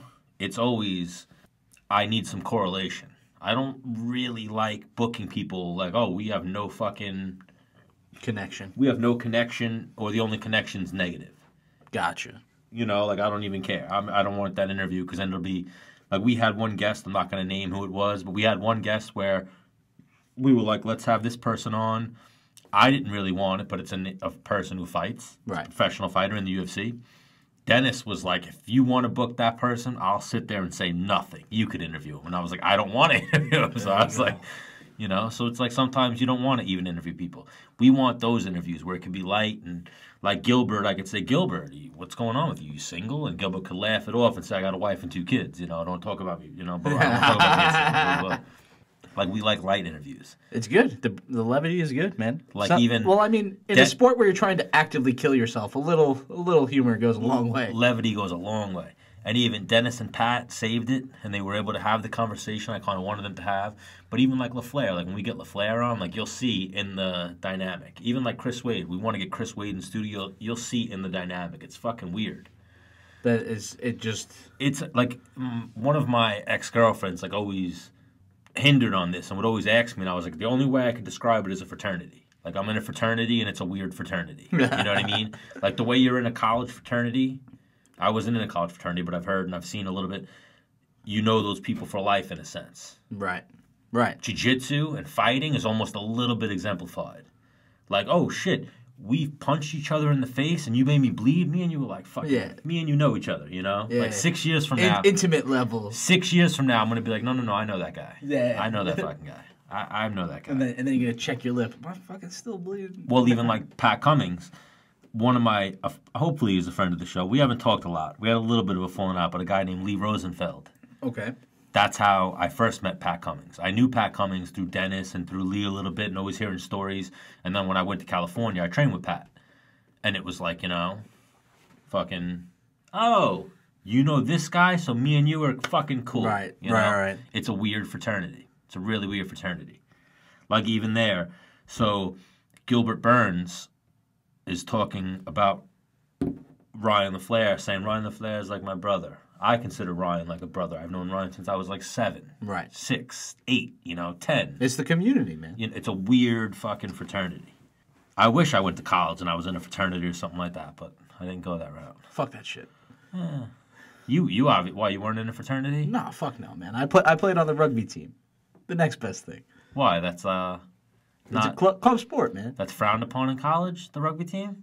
Well, it depends on where you go, man. You get a mixed bag, but you got a lot of talented athletes out there that say, hey, I'm not going to make a full commitment to a D1 team, but I'll play some rugby. I'll have a good time. All right, so Shannon Briggs is holding me up a little bit. I'll talk to Joe through his interview time allotment. We'll see if he hits me back. And I like this more personal side of Stan the Man. What's the personal side? Well, no, what we be going through. First 10 episodes been business as usual. Now we're looking at a little bit of the backstory here. Oh, yeah. I don't even like telling my backstory, but, what are you going to do? Well, I mean, you got to let this audience know, man. You got to let this audience know. They're going to hear Dennis bust your balls for 10 episodes and be like, why the fuck do I care about this? Obviously, you see, when I'm in the studio with Dennis is a fucking ball breaker. Oh, yeah. Napoleon complex little jerk. To be honest with you, though, as he sounds a little different when he's on the phone, obviously, than when he's in the studio. Oh, no, I love Dennis. But, like, anyone that's short, they'll tell you. Like, they have that. It's just that thing. No, it is. Like, they just... Man, I'm under that 5'8" mark. I hear you. Yeah. Tall, good head of hair. Fuck this guy. That's what people have been saying about me my whole life. Fuck this guy. Tall, good head of hair. Fuck this guy. Still got it, man. Still got it. So... Let's hold on to that hair as long as we can. My thing is, in life, just keep rolling with the punches. I always equate it to that. That's literally like if you're a fighter, if you're a boxer, anything you go through in life, any hardship, anything, just keep rolling with the punches. Are you going to sit there with your chin out and take the punch as hard as you can? No. You're going to fucking move back and try to take as little fucking of the impact as possible. So just keep rolling with the punches of life. Well, it was funny. I planned this episode strategically to fuck with, to fuck with Dennis. Gilbert was gonna come on. That was nothing to fuck with Dennis. But then I was gonna have my friend. Remember how Dennis said I don't know Randy Brown. I was gonna have Randy Brown call in and be like, oh yeah, me and Stanley fucking cool. And then I was gonna have Shannon Briggs call in, hype Dennis up. But then when Dennis canceled, I had to do some restructuring. Then I was going to have Pat Cummins call in, and Pat Cummins was going to call in blind. Not knowing. Prank Dennis. Like I was going to be like, oh, I got this guy on the phone. He was going to call him like, oh, why the fuck am I on Menace and The Man? And Dennis is a fucking loser. Yeah, I had a little ammo in the chamber. Still some time. We'll see how this one plays out. All out of love, though, too. All out of love. It's a good dynamic to have. Yeah, I was going to have Cummins, Shannon Briggs, everybody come on, hype Dennis up.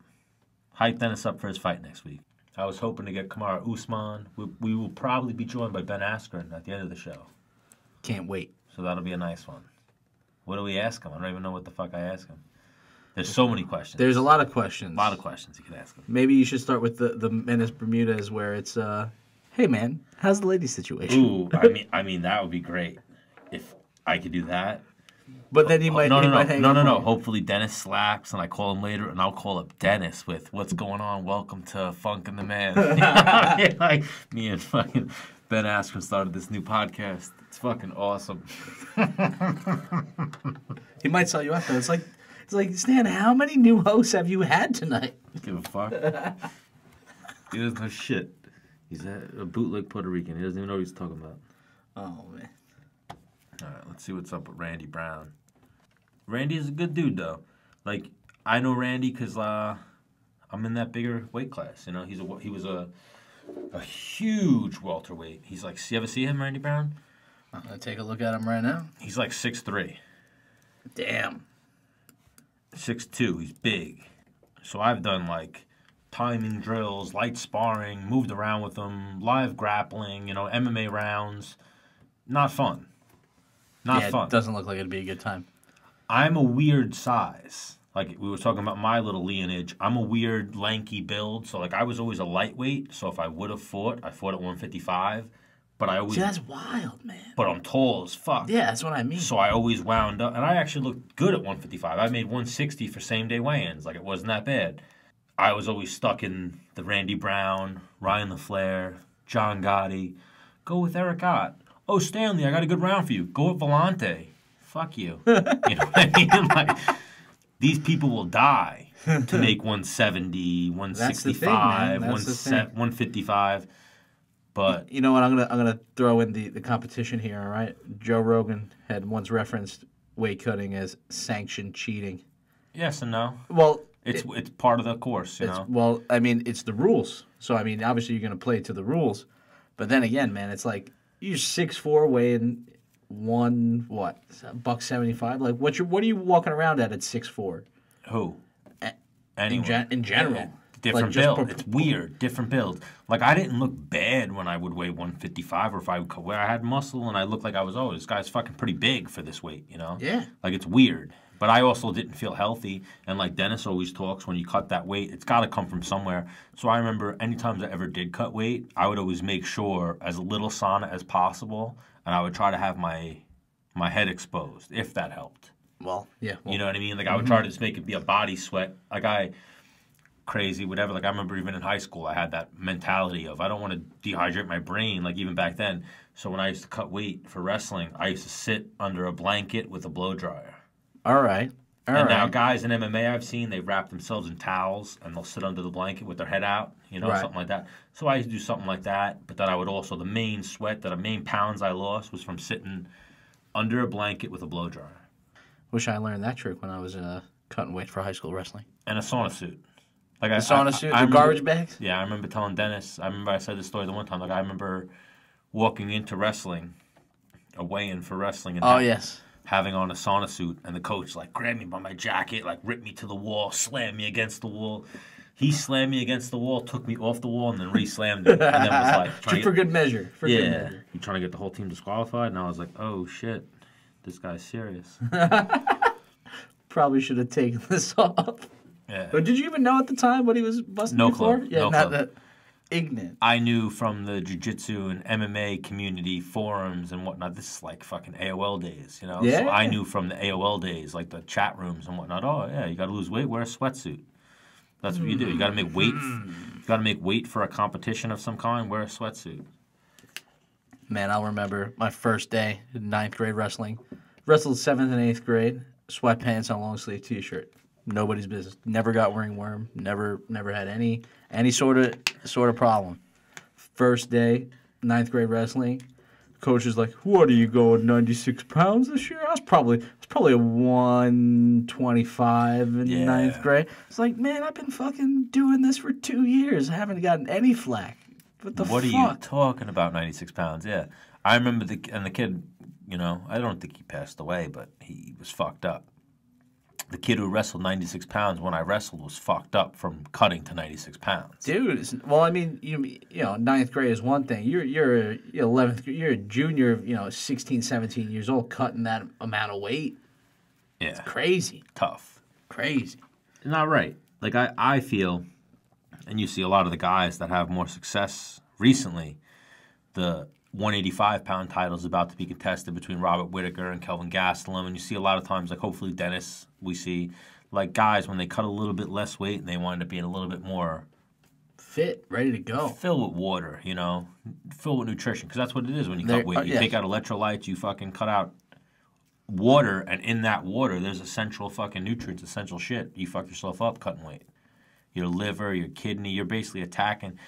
Like Dennis, for instance, like he can't make 145, and then if they went, oh no, you have to weigh 150 tomorrow, or you have to weigh 145 tomorrow when you fight too, he wouldn't be able to do it. Like guys cut down to that number, and it's only a small window where they can keep that, where if they go past that, they're going to start having physical health problems. Yeah, real physical issues. Wild. I had a science teacher who was a Jones Beach lifeguard for, I don't know, 30 plus years, you know, did it in high school, was doing it for his full life. But he's like, man, I can't sweat the right way. And us not here was like, why? It's because I was cutting weight in high school. I was going friggin' sweats, and now all I do when I start running is I sweat. And it fucked up his system or something. Yeah, man. It's probably a true thing. Like I said, that one episode I was talking about how women, I've heard say that their periods get affected and their like menstrual cycles, and they're actually like their endocrine system, and they get like hyperthyroid. Their systems get shocked and fucked up from cutting weight. It's not normal. No, I believe that, man. I believe that. It's literally death's door. You're stepping on death's door and saying like, all right, I'm 98% water. Nah. I got 15 pounds in that 98%. You know, I'm good. Oof. Where's the water come from? Everywhere. Yeah, everywhere. It's funny, like, I always thought that, and then I guess I never heard it vocalized out loud until Dennis said it, where he was like, where's that water going to come from, your brain? And I was like, yeah, I've always thought that, but I've never heard it, like, a fighter too say it, you know? It's fucked up. And then they're taking punches to the head. Compound that issue real quick. Oh, yeah. So I had Randy Brown up next. I'll try to call him in a second. I was giving Shannon Briggs a chance. I really wanted him to come on. If not tonight, we'll get him on the show after Dennis defeats T. Edwards. I scouted Dennis's opponent. He's tough. I'll 100%. Yeah, I looked at it too. As soon as I saw a post on social media, I was like, let me look into this. He don't know what he's in for though. The other guy. Yeah. Like Dennis is. I always say it's one of my catchphrases, if you will. One of those guys. Dennis is fucking good. Like if you look at Dennis's last 3 fights.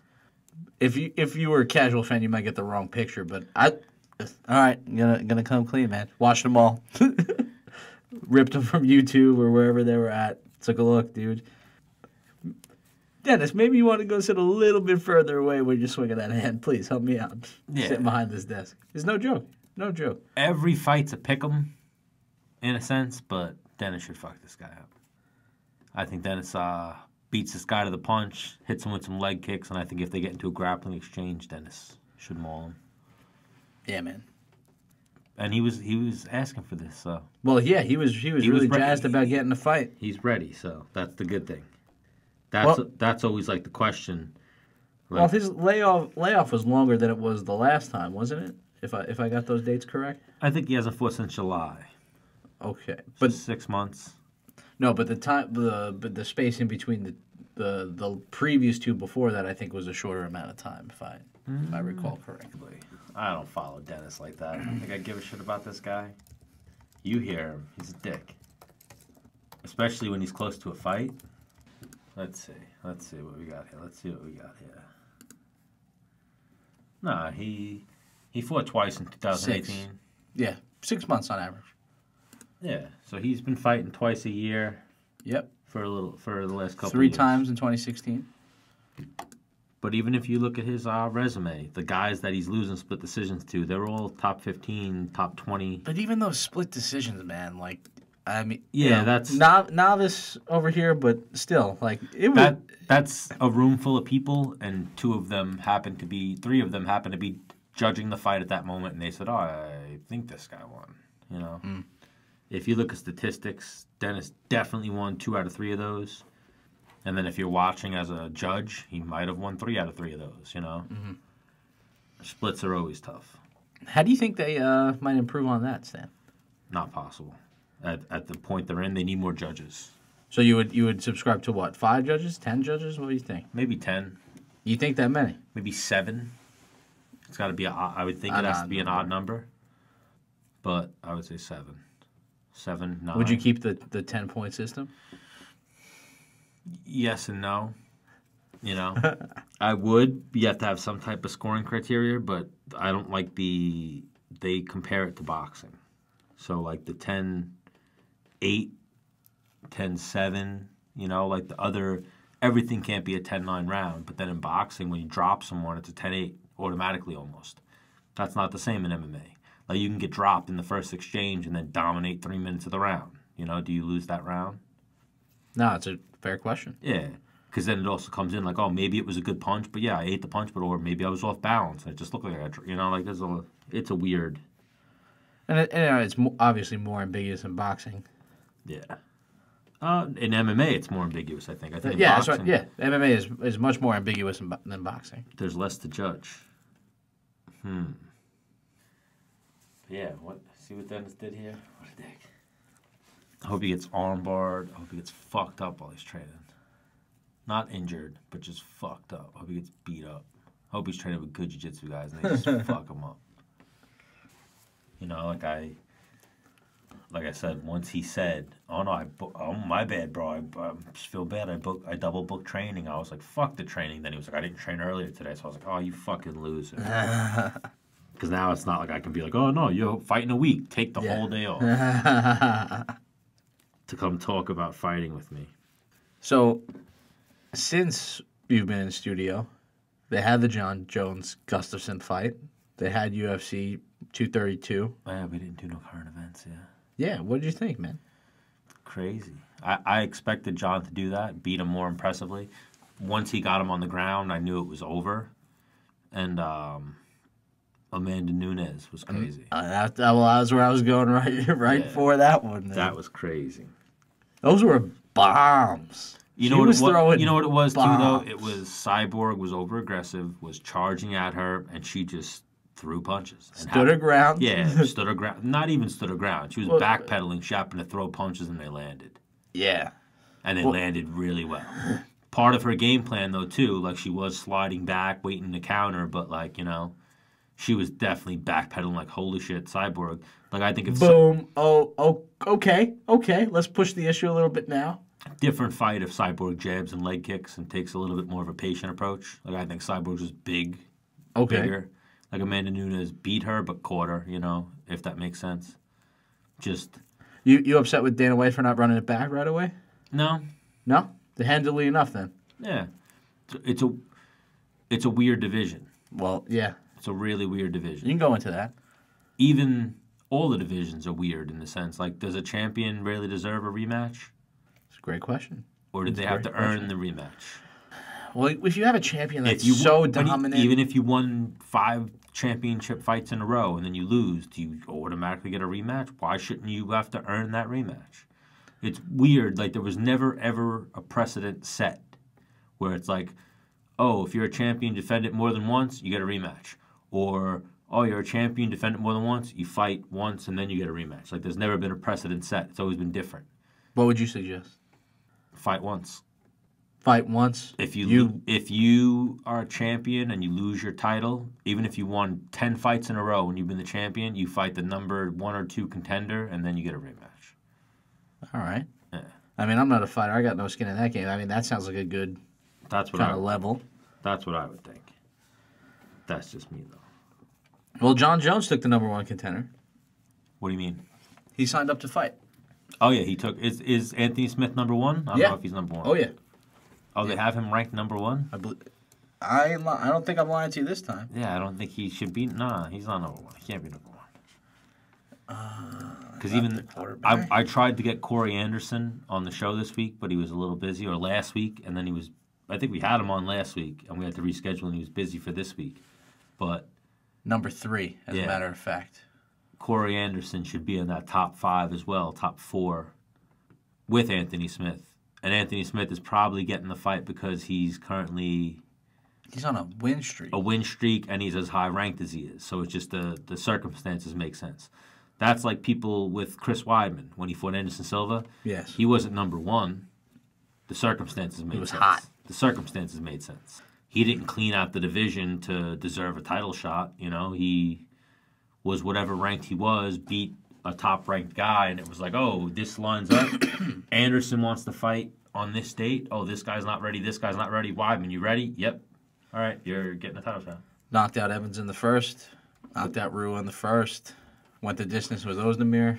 That's what Corey Anderson was talking about, though, is who he beat, you know. Are those guys top-ranked guys right now? Not necessarily. Ozdemir, I think, is the top. Ozdemir is a top-ranked guy. Ozdemir is a top-ranked guy. But Rashad's better days, you know. He was Is head kicking Sean Salmon. But he's not in the top, you know. Yeah. Absolutely, he's not in the top. I mean, that's a 5. throwback, man. Yeah. He's a former champion, no doubt. And then who was the other one? Shogun. Former champion, no doubt, but aged. Going on the downslope of that. Yeah. And then we got Ben Askren going for... Oh. Yep. What were we going to say? What were we saying about Ben Askren? Taking that Robbie Lawler fight. I think... that should be a good one. Oh, I think it'll be I don't think it's a safe fight for either of them. No. To be real. And I think, man, I'm going to sound like the UFC Digest now because I like Chael Sonnen. I like the bad guy Inc. think he's rolling with.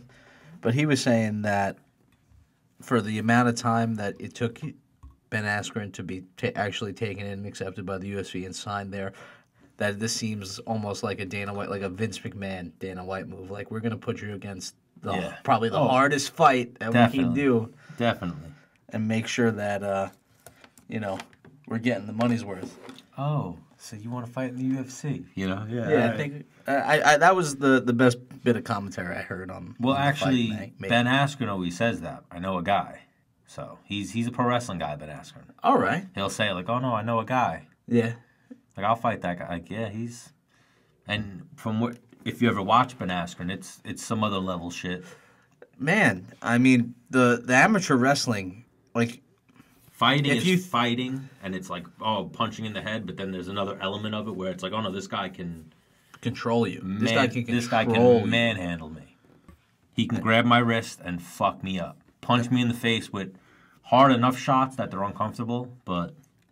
And that's another bit of the Khabib allure too, man. It's just that dominance. Yeah. Is that physical dominance. Let's see what's up with Randy Brown. Let's see what he's got to say.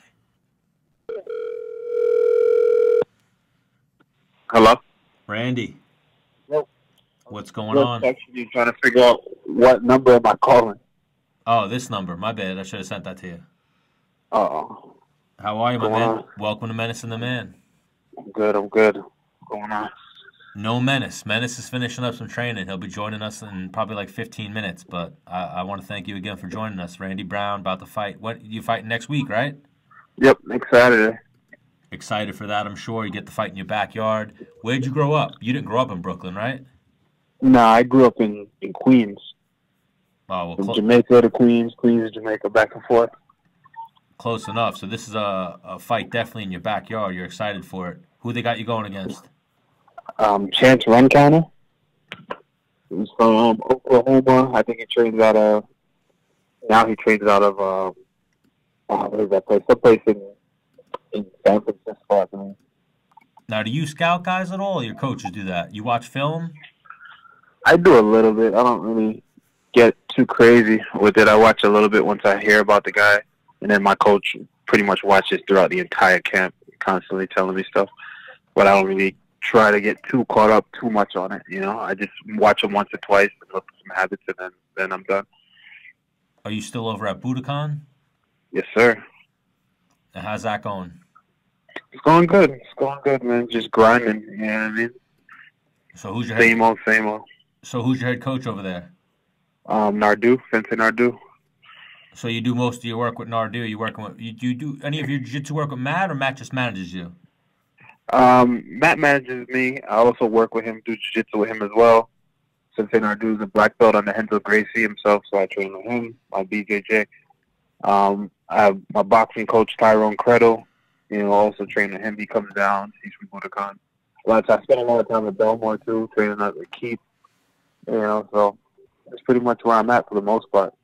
Oh, yeah, that's why I asked, 'cause I see a lot of the training photos. I always see Matt in the photos. Like, I feel like he sets them up for you, and you just go in and you train with some of the best guys around New York, a lot of the best guys around Long Island, the tri-state, that whole area.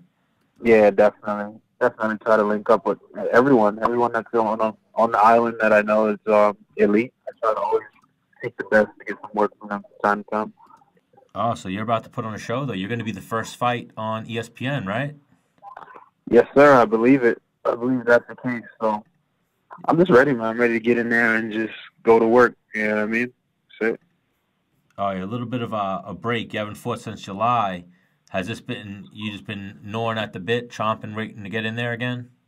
A little bit, yeah. Yes and no. I took some time off in order to get myself, right, get better, just practice some things where I feel like I had some gaps or whatever. So got some time to fix all those things. And now, I'm ready to get back in there now. Have you made it out to Long Island anytime recently? Not as much. Long Island MMA. Yeah. But I was meeting up with Ryan over at Belmore before his last fight, So I definitely was able to get some work in with him, but I wasn't able to make it over to the school. Oh, yeah, because I was telling Joe, who's co-hosting with me today while Menace is in the gym training, that's how I know Randy, from bumping into him a lot at Long Island MMA, getting some rounds in with him. Definitely not pleasant. And then I had Randy look you up, that you're one of those guys, like you're a huge welterweight, it seems. Yeah, I'm a pretty big guy. I don't know. I think I'm just tall. Yeah, you're very lanky. I can get big. I can get big. Like, I've been like 210 pounds before. You know what I mean? But yeah, right now for this camp, I walked around super light, like the whole camp. I was pretty much like 186, 185.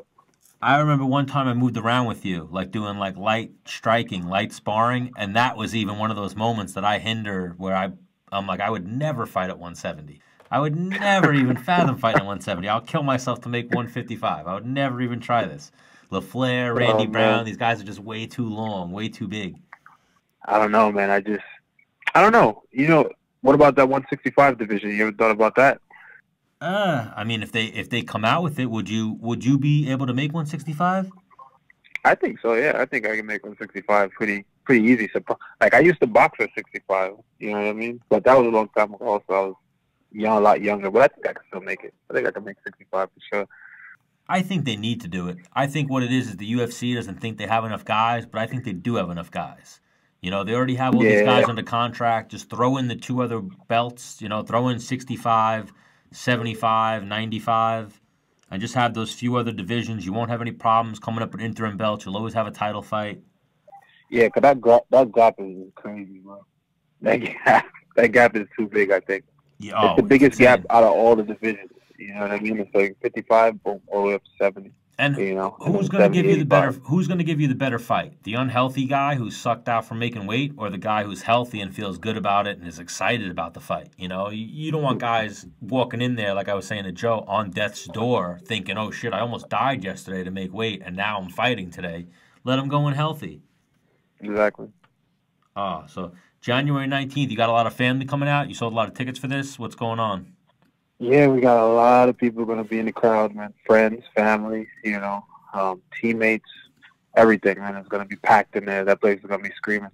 Now, how is that? Loud. You've had 3 fights in New York so far. How were those ones? Like, was it tough on you fighting at home? Did you enjoy it? Did it, spark you a little bit? I know a lot of times guys say it's a little bit tough because everyone's hitting them up. Everyone wants tickets. Not really. I mean, when I fought in Brooklyn the first time, oh my goodness, it was like bananas. Everybody wanted tickets. Everybody was going hard. It was just, the place was just friggin' deafening when I was in there. It was ridiculous. when I fought Mickey at the Garden, not even. It wasn't even. A lot of people, same thing. It's hectic. Everyone's hitting me up for tickets and all that. Place wasn't that loud or whatever.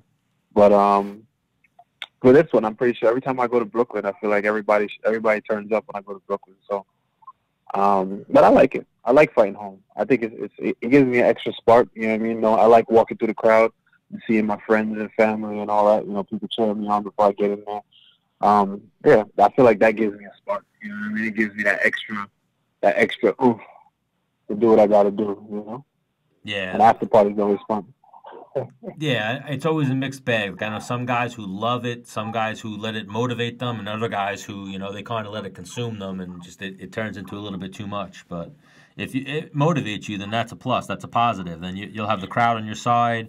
You'll have your hometown supporting you. So this should be a tough night for your opponent. Yeah, definitely. He's tall, lanky southpaw. You know, so poses some threats. You know, so into some interesting places. You know, but all in all, I feel as if we should be able to get the job done. You know, like you said, tough night for him. Oh yeah, I've moved around with you, bro. It's unless this guy's fucking huge, it's not going to be a good night. And I'm a big dude. I'm like 6'2". I got range myself, but you got some freaky length to you there, so it's not comfortable moving around with you. You know what it was, too? Man. I remember thinking, man, if he starts throwing kicks, like I'm not even close to him, and he's touching me with hands, if he starts throwing kicks, I'm fucked. That's what it is with those long guys.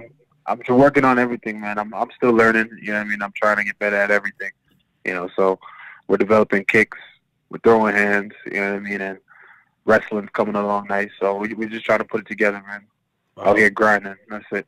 And still a kid in the game. What's going on? Are you still living with Dre?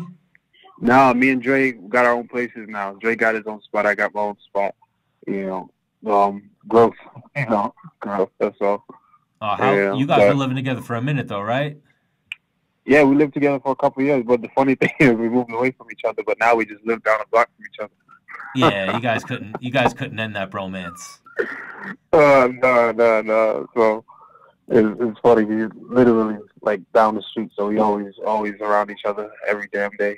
Yeah, Andre Harrison, one of the best featherweights in the world. Andre's a beast. I remember back in the day seeing Andre, and I was like, "What the fuck is this guy?" Like, you know, he was like, he had some different kind of strength going on with him too. Yeah, I remember he was fucking tiny. Not tiny like in an insulting way, but he wasn't that big, and he was benching like 400, and I was like, "What the fuck?" That just doesn't add up. It doesn't add up. Yeah, it's a straight up animal, bro. Ridiculous. I don't know what that is, but that is a strong man.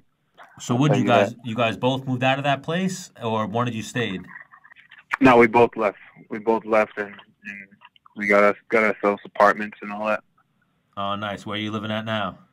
Now I'm in Lynbrook, you know, and he's right over. I'm on the border of Lynbrook, and he's right over into Valley Street. Oh, that's good. Lynbrook ain't bad. Lynbrook's a nice neighborhood. Yeah, it's a small little town. You know? Yeah, so it's cool. It's quiet though. It's quiet as hell. Oh yeah, Lynbrook's nice, man. We had Jessica I on not too long ago. She was telling us how she comes and trains at Sarah's. She gets like Airbnbs in like Roosevelt and fucking the Hood. Oh wow. Yeah, I mean Sarah's not far. Man, that's not too far from Sarah's. Sarah's is where? Sarah's is Levittown, no? You know how it is. All of New York. It's a mile this way, a mile that way. You're in the Hood. You're in the nice area. Yeah, exactly. Everything's near. Yeah, that's how a lot of New York is. So, what's the game plan after this fight? After you beat this dude, what's the game plan? You're still young in the game. Is this a long-term thing, fighting? Like, you going for the title? Absolutely, without a doubt. If I didn't have those aspirations, I wouldn't even be in it. You know what I mean?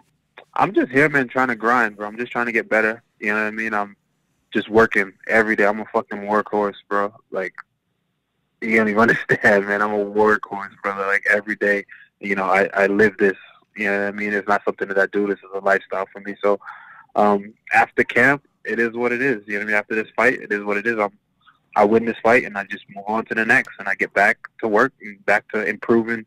You know, that's it. My main goal is to always improve and always get better. And the proof is in my fights. You know, win, lose, or draw. The proof is in my fights. You see, you know, where there were deficits, I always, every single time, I get better. You know, so that's just it. That's my plan, to keep getting better until I'm where I need to be. You know. Oh yeah.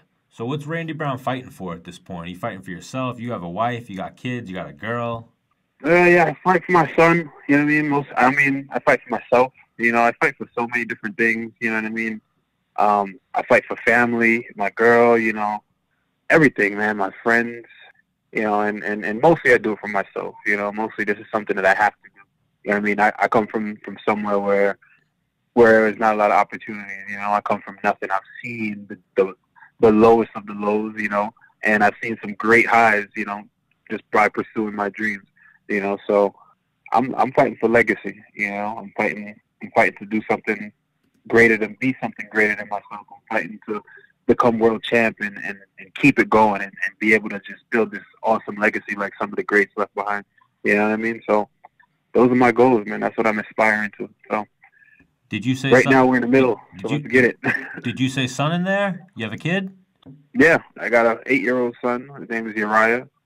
You know, and he's not much of a fighter himself, you know what I mean? But he looks up to me a lot, and he loves what I do. You know, he likes to come to the gym and train and all that. But as far as, you know, fighting, I don't think it's his thing. These kids nowadays, they like video games and Fortnite and all that. You know what I mean? So when I was a kid like his age, I feel like I was like already in the trenches. You know what I mean? But that's a different time and a different place. So I don't know.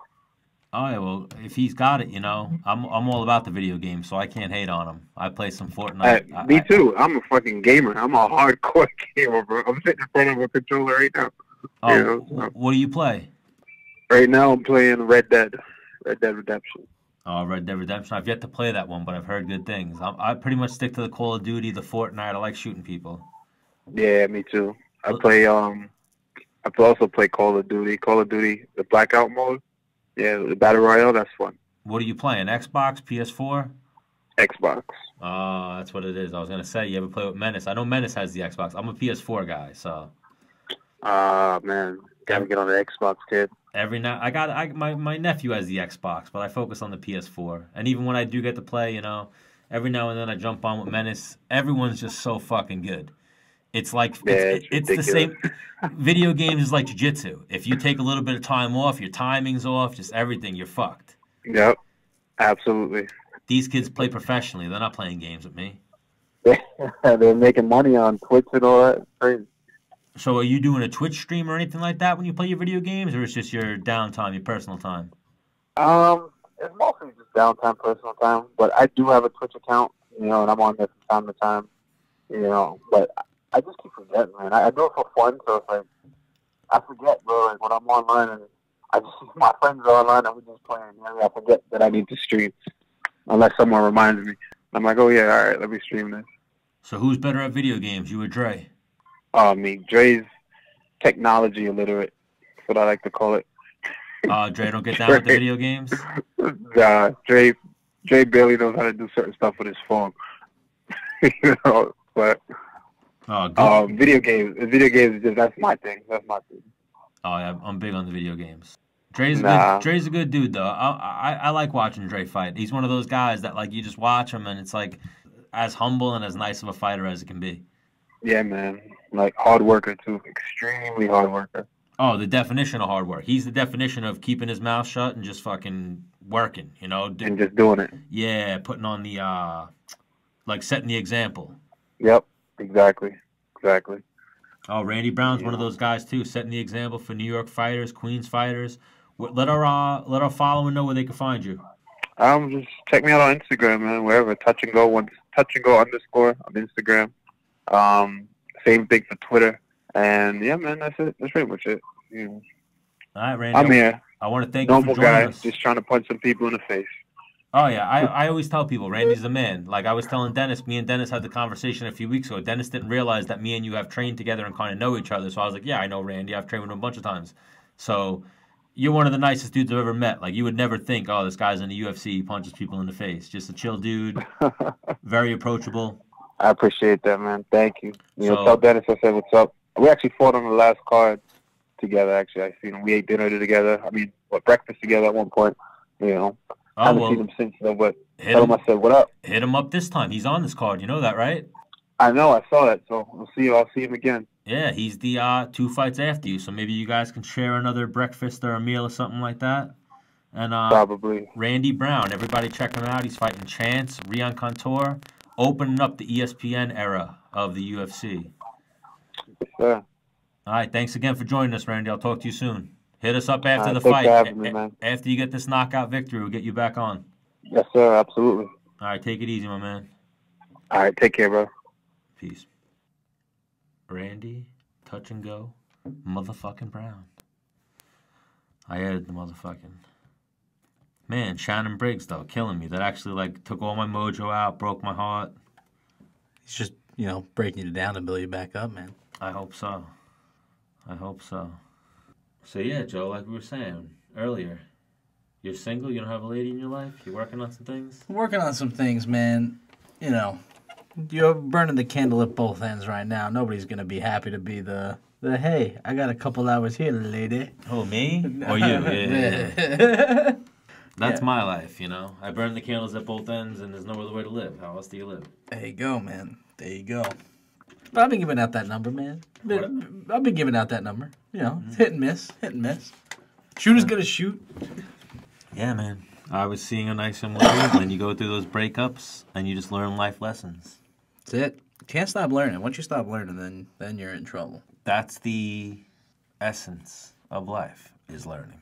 Yes, sir. You're just here to be born, deal with some shit, learn a bunch of shit, and then die. That's literally it.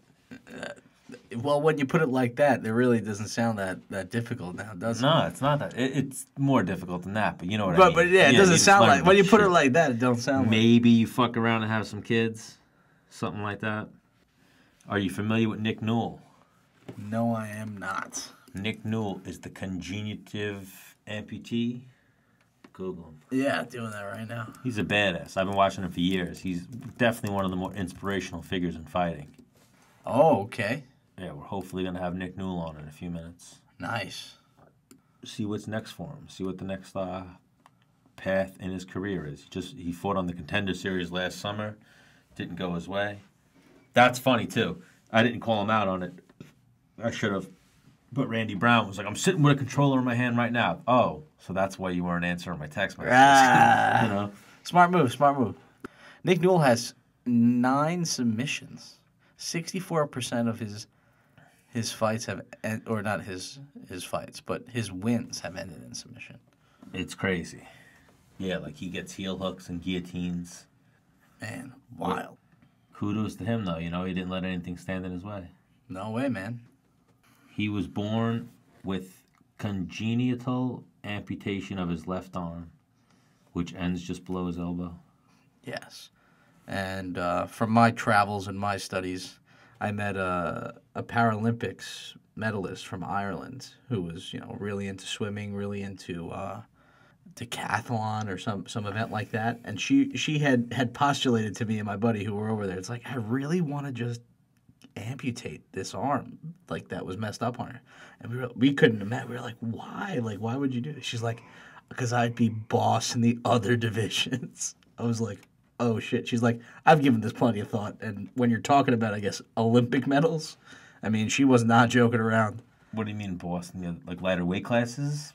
Just there's different there's different stipulations or. Would she be in? She'd be in a different division because of her a one-arm division? Yeah, or something along those lines. Or a lighter weight class or something, yeah. Wild. Kleena. Shout out Kleena. Oh, well, Olympics and, like, even wrestling, and when it turns into, like, a medal and it's, like, a progressive thing where it's over time, it's like, dude, I want that fucking medal. Yeah, man. It's that drive. People have it. And then you have those people that have that drive at totally different levels where they're like, no. Taking us to the Olympics. Like what? Yeah. I'm going to the Olympics. You don't make money? I'll make money when I'm on the Wheaties box or something, you know, like some crazy shit. Yeah, I respect that drive, though. I used to have that drive before life zapped it out of me. It was funny we were talking about those guys. Those guys you were talking about. Like, he's one of those guys. That's one of those things that I say. When I say it on the show, I cringe because I just feel like I say it too much. Well, you know, he's one of those guys. And it's like, what the fuck are you talking about, Stanley? One of those guys. now, I could be wrong, but I'll tell you something you may not have known about me, Stan, but I actually trained Brazilian Jiu-Jitsu for about, I don't know, 3-4 months. Did you? When I was in high school. And that was this thing, because I was a varsity wrestler. It didn't change your life? Well, it did, but not in the best way. So, started Brazilian Jiu-Jitsu a couple months before the wrestling season. Gonna get in shape. Gonna be a great senior year. Go to wrestling practice first day, right? And I was thinking, all right, get to wrestling practice first day. I'll go to Brazilian Jiu-Jitsu tonight. Get home, and my stomach is fucking killing me. I had already had a stripe on my white belt in that amount of time. And I'm like, hey, all right, I guess I can't go tonight. You know, I'm just gonna chill, relax. Wake up 2 in the morning, fucking vomiting, puking. Guess what, Stan? What? My appendix was nearly ruptured. Really? So I lost my senior year of wrestling season, backed out of jiu-jitsu. I barely made the last 2 or 3 meets for my swimming season, and was just like, all right, well, let's just take a little bit easy on the contact here now. So then about a year later, I joined the rugby team. You should have picked jiu-jitsu back up. But now I'm looking through these jiu-jitsu guys we've been talking about, and I'm pretty sure this guy that we're looking at right now, we're not gonna divulge anything, but he was the guy that always tried to submit me and never could. And now I'm staring at him in his black belt picture, which was given to him about 2 years ago. So I figure 07 to 15, that's a good 8 years it took him. Oh. And now I'm sure he could murder me. Yeah. No questions asked. And if it is him, dude, man, more credit to him. More credit to him. I've been in situations where I've had, like, words, if you will, with people. And, yeah, like, I'm not in the UFC, you know. You can't Google me and find out that I know what I'm doing. But, like, once people hear, like, oh, no, he trained a little bit or something, like, there's 9 out of 10 people are going to catch wind of that and be like, all right, listen, I don't want to fight with you. I just want to talk to you. I'm not being violent at all, like, you know. And I'm just like, dude, I'm a normal person. You know, got to talk to me like I'm not violent at all. I'm not right. gonna, if you want to go there, we can go there. And I happen to throw a proper jab, too, you know. But, like, I don't want to fucking... Nah, man. Well, that's why you learn half of it, or excuse me, you learn all of it in the first place, right? Like, let's hope I never have to do this, but if it's going to happen... 100%. Most fighters don't even want to fight. But even, like, for me, for instance, when I do get in a fight, I don't try to exemplify and say I'm going to get in a fight, but part of my brain thinks, oh, you trained your whole life for this. You know what I mean? Like, you trained... Taken. I've been prepared. I don't have money, but I do have a special set of skills. And we coming for you. Skills that make me a nightmare for a person like you. Great shout. Like when I used to talk to my friends when I was younger, and they would say like, "What's jiu-jitsu?" and I'd be like, "It's like we're gonna play video games, and I have the cheat codes." That's what it is. Like, remember when we were kids and we play wrestling? It's like, oh no, we'll push each other. You push me, you push me. It's like, no. I learned the cheat codes. You know, the cheat code is a straight 2 and hitting you right on the jaw. You know, not throwing a wild hook, not loading all the way back here. Down the pipe. It's throwing the shortest, straightest 2 I can and just connecting. You know, it's applying a choke. And, you know. In the right way. Yeah. Like, once I learned jiu-jitsu, I was like, BJ Penn is the person I heard say it. Like, when BJ Penn first learned jiu-jitsu, he was like, holy shit, I could run Hawaii with this. You know? And that's that mentality. But imagine that. Imagine learning something and being like, whoa, I could run this whole state with fucking jiu-jitsu. Bro, back when I was a little kid, there were guys that had that mentality. Like, holy shit, no. I run Long Island. Like, I run New York with my jiu-jitsu. I'll go dojo storm another fucking gym and show them that I'm more badass than them. Right. So, do you think that still exists now? Yes. Yes and no. Yes. Well, I mean, there's always going to be that tinge, but, I mean, 100%. Bigger names on the island now. Is there a mutual kind of respect? Yes and no. There's always that idiot element. Okay, yeah, all right. Divide by the and then even, there's always that idiot element, and then there's always that holy shit, this guy's fucking good element. Like, oh no, that guy came in here and fucked people up. You know, there is that element that exists too. There's people like that out there, outliers. We live in a crazy world, man. Yeah, dude. So where do you see the ceiling for this? Me? Well, no. No, I'm saying MMA. Where do I see the ceiling for MMA? Endless. Yes, endless. Fighting is the Roman Coliseum. Do you think? Do you think the fan base will ever kind of stabilize, or do you think it'll just keep accruing? I don't see it as this. Like, I don't see it as this right here, like a crazy incline, but I see it as this, like a steady, gradual, but gonna keep up. Catching ages by the output of content, you know?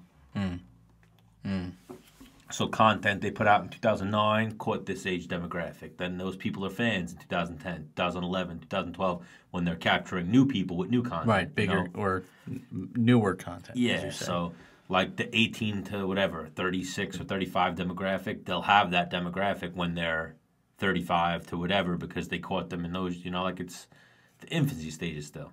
The way boxing, like, I don't think boxing hit like a crazy peak and then dipped off. I think boxing hit like a steady out point, and now people are at this steady out point where they're like, oh no, it's still good, it's still great. It's like, yeah, but it hit its peak. Right. I don't think UFC... You've plateaued. Yeah, I don't think UFC hit its peak. What do you think it will? Like, do you think it will ever... Like, that's really the crux of the question here. Like, do you think it will get to that critical mass kind of stage? I don't know. They just sold for $4 billion. So it's 2 years ago, 3 years ago, they sold for $4 billion. So it's a weird... Who knows? The sky is like... They could put that much more into it. They could put more into it than they've already put into it, and it could blow up that much more. It's, you know, who knows? Do you think the changing up the weight classes would hinder or help that? Help. I think so too. More belts, but even we're one market. We're the United States, and then even past that, we're the East Coast, New York demographic. You know, right. We don't know the promotion that's going on in California for the California show or for the. And that's another. You know, you can make that the parallel to pro wrestling too. It's like you got the WWE coming to the Barclays. They're doing their local promo. Yeah. You don't know what's you know, they're not getting that all over the country. All right, so you ready to call Nick Newell? Yeah, we're ready to go.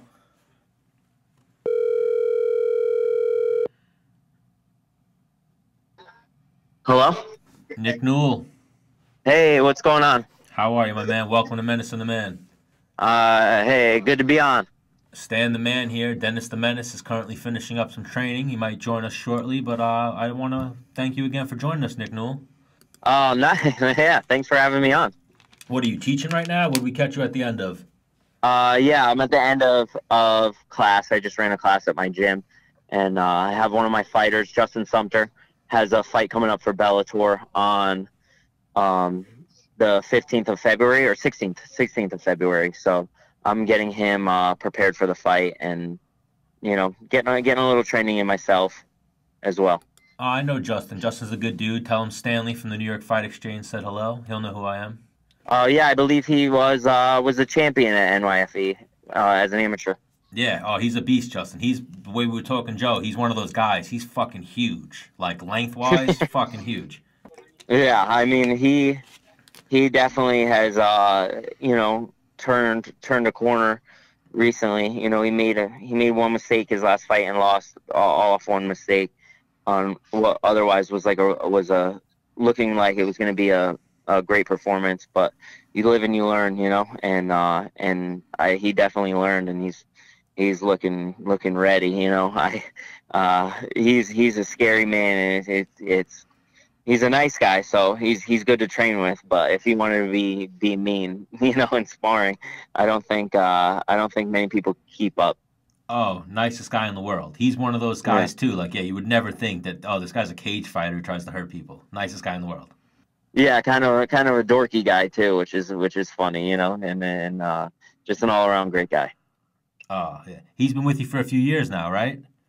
Yeah, he came to me after his pro debut, and needed something a little different, and wanted to change things up. And the gym he was going to was more jiu-jitsu focused, and he wanted something that was more MMA focused. So he came to me, and we've been on a nice little run. Yeah, I do some commentary and some like post-fight ring announcing for the New York Fight Exchange. So I called a bunch of Justin's fights. He was always that one of those people that like just every fight is ridiculous. Like it's one of those fights like leaves you on the edge of your seat. Like holy shit! Like Yeah. Oh yeah, killer. And then I've seen him fight in CES. I saw that he got the Contender Series fight. So yeah, you got some good guys over there at what is the FAA, right? Yeah, FAA. What is that? Fighting Arts Academy? Yeah. So mine's Fighting Arts Academy CT.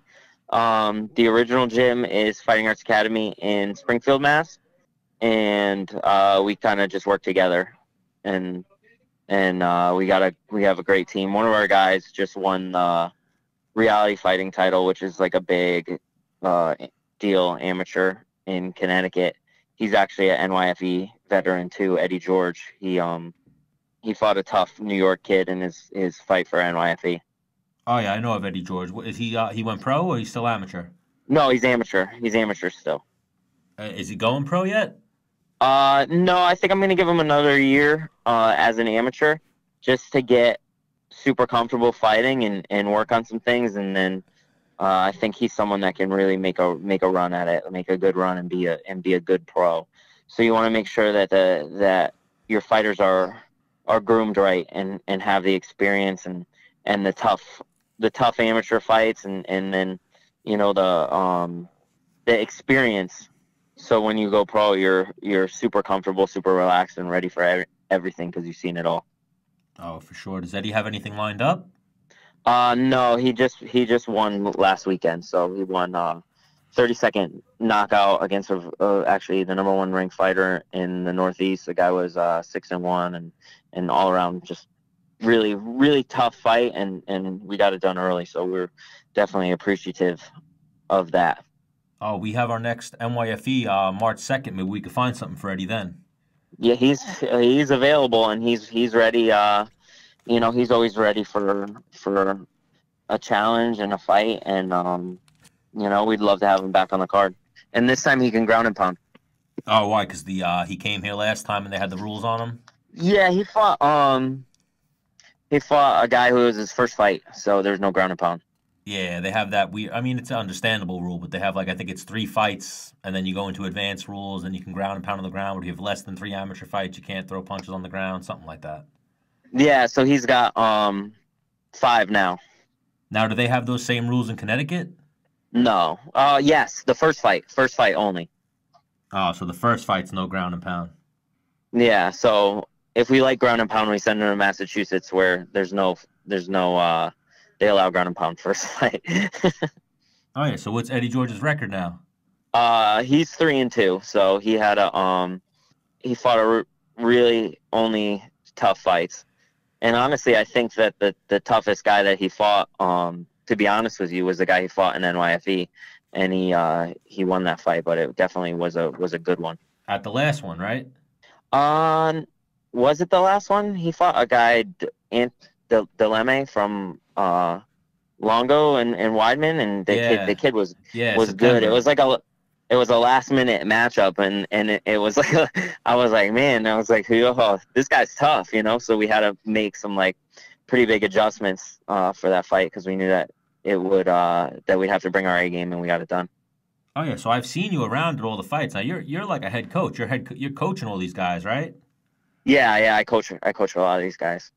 Nah, that's got to be rough, right? Like the traveling and just the investment and now I know a lot of times I would train with guys and it was always harder for me to watch them compete than it was for me to compete. Are you experiencing that type of stuff? Yeah, I mean, it depends. You come well prepared. I'm confident and I believe in my guys. There's always the unknown and you get that little bit of anxiety because you care about them. And then when you fight, you're just or whatever happens to me, I'll be fine. So it is a little more nerve wracking when it's someone else and it's a little out of your control, but it really depends. It really depends on the person that's fighting also, because different people handle the anxiety and the lights different. Yeah, I know you have a very ridiculous, a good Instagram. You have one of those Instagrams I read because you put up a lot of funny shit. But you probably get the reference. Remember how Chuck Liddell used to get during fights? Throwing fights? No, Or during fights? During fights. Like Chuck Liddell would start like moving around like he had something wrong with him, and he would be like, but he was just watching the fight, like, you know, anticipating what was going on. Oh, yeah, when he moves his head. Yeah, when he's watching fights, not when he's fighting. Yeah, that's how I am when I watch people I know fight. I get like my hands get clammy, and I start like shadow boxing for them and moving my head for them, and then I'm like, oh, it's way too much. Yeah. It's just it's a rough sport, you know. You get a lot invested, especially when you train with people, you know them, you get personal with them. Yeah, well, I mean, yeah, obviously, but when they're prepared and you know they're calm and confident, it gives you less to worry about. Oh yeah, but still, punches. You know from being in there so many times. Very dangerous sport, game of inches. Yeah, exactly. So what's next for you? Right now, I'm honestly I'm training. I'm in pretty decent shape. You know, my diet's not the best, but I'm training. But I just had the birth of my first child. So my son was born on December 7th, and so he's 1 month old now. And I was kind of focused on that. And I'm moving my gym to a bigger location. But honestly, I'm ready to go whenever.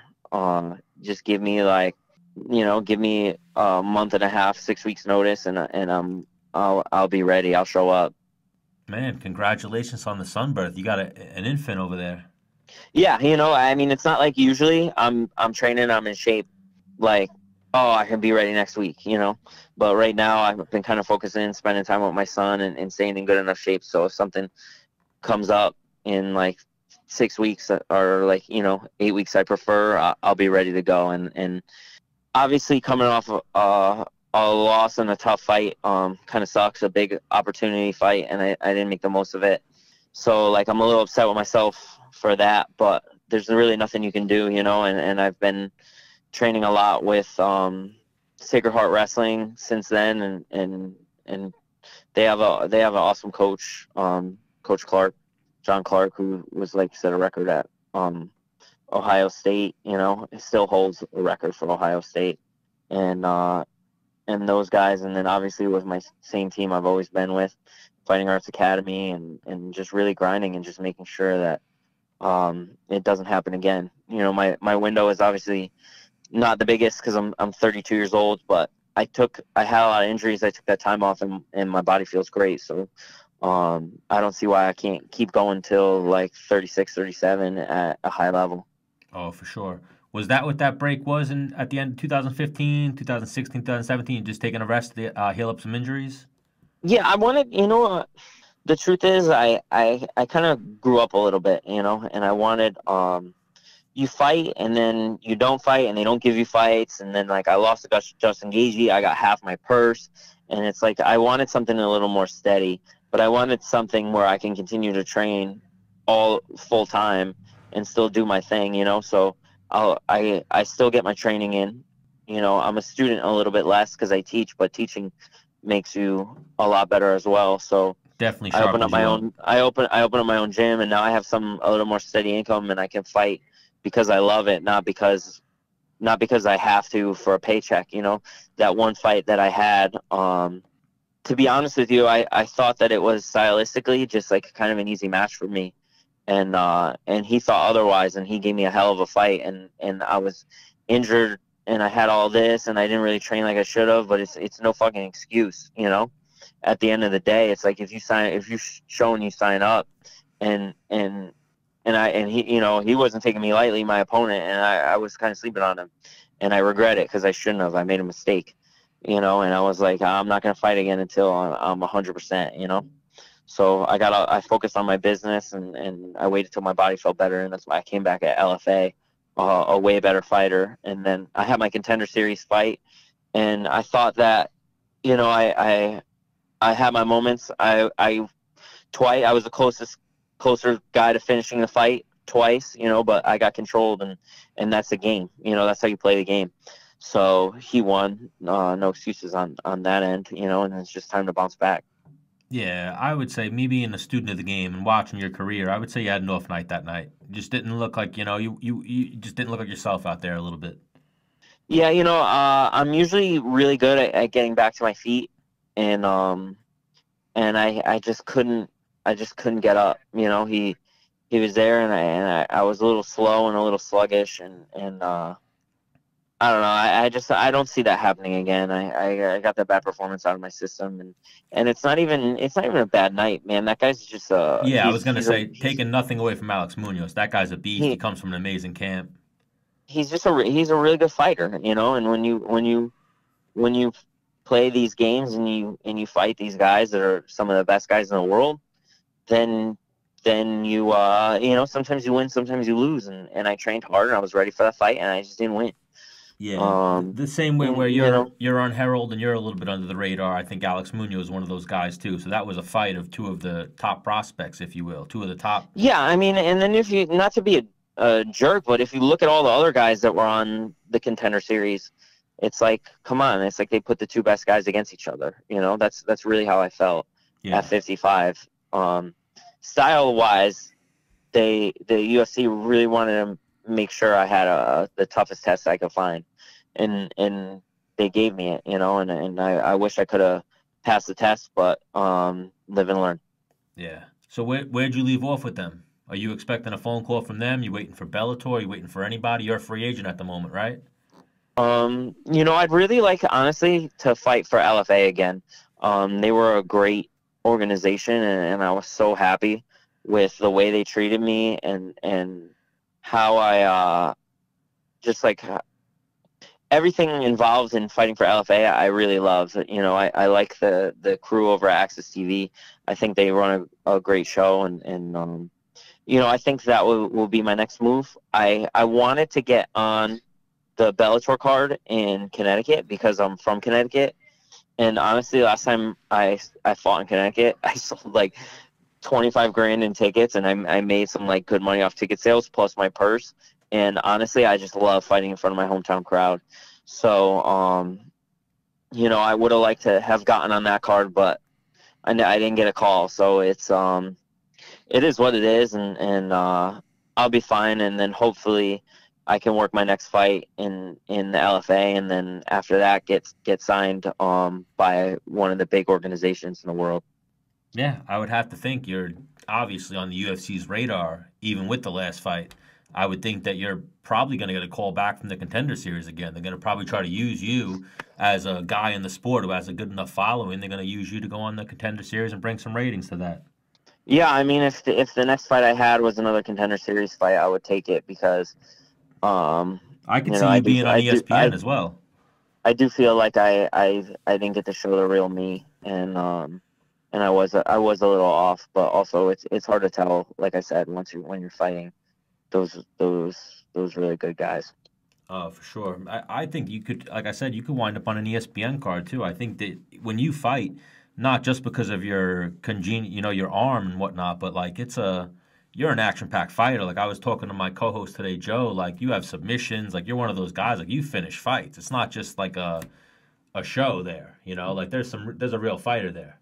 Well, I'm a really aggressive fighter. You don't get paid by the hour, so I like to get it done quick, and I've gotten it done quick. I think out of my 14 wins, 11 times in the first round.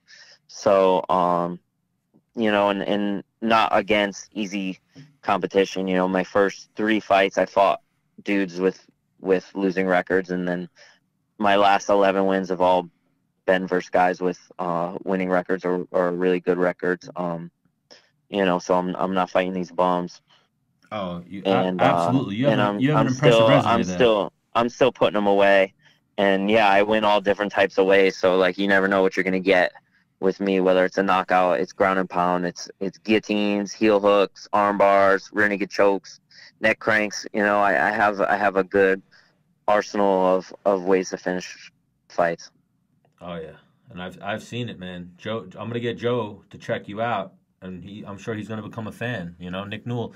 I've always told people you're one of the most inspirational fighters. I'm sure you've heard that many times. But like I used to always joke with one of my friends, Lee. Like anytime I ever had a problem or a doubt, like, oh shit, I feel like shit. You know, and fuck Nick Newell, man. Nick Newell. You know?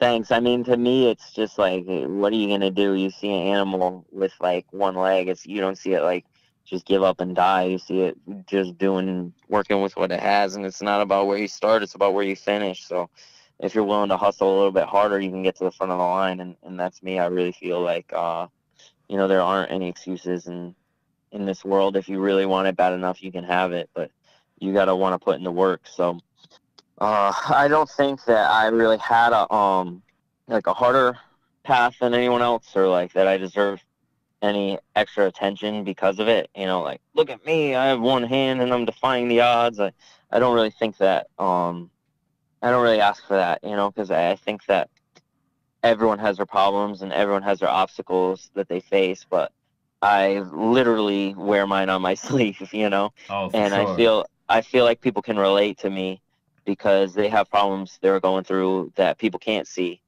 And I think that's why I'm likable. Obviously, I'll take any extra money or anything that comes my way because I have one hand. People pay more attention to me, but the truth is, like, I'm not asking for it.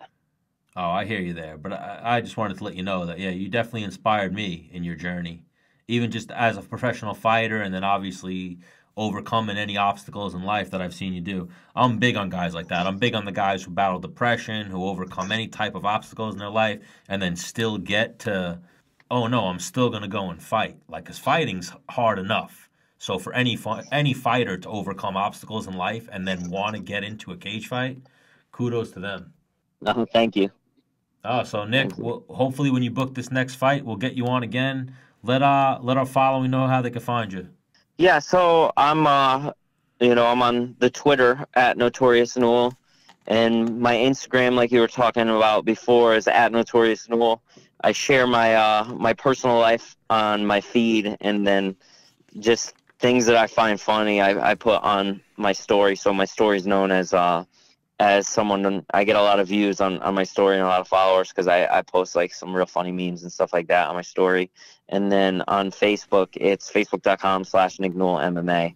So if you want to reach out to me, you want to tweet me, you want to follow my Instagram, whatever, cool. I try my best to respond to people. It's not always the easiest thing in the world. I got a lot of stuff going on in my life, but I really do appreciate having fans, and I think a lot of fighters take fans for granted. And but I wouldn't be able to do something so stupid, in my opinion. You know, fighting someone in a cage is just kind of like a silly thing to make a living doing, in my opinion. But I love it, and it wouldn't be possible if it wasn't for the people that follow your career and watch you fight. And so I'm very grateful to be able to do what I do. Oh, 100%. Yeah, man. We're the nomads. Like, I remember speaking in an early episode, like, we're the fucking weirdos that were like, no.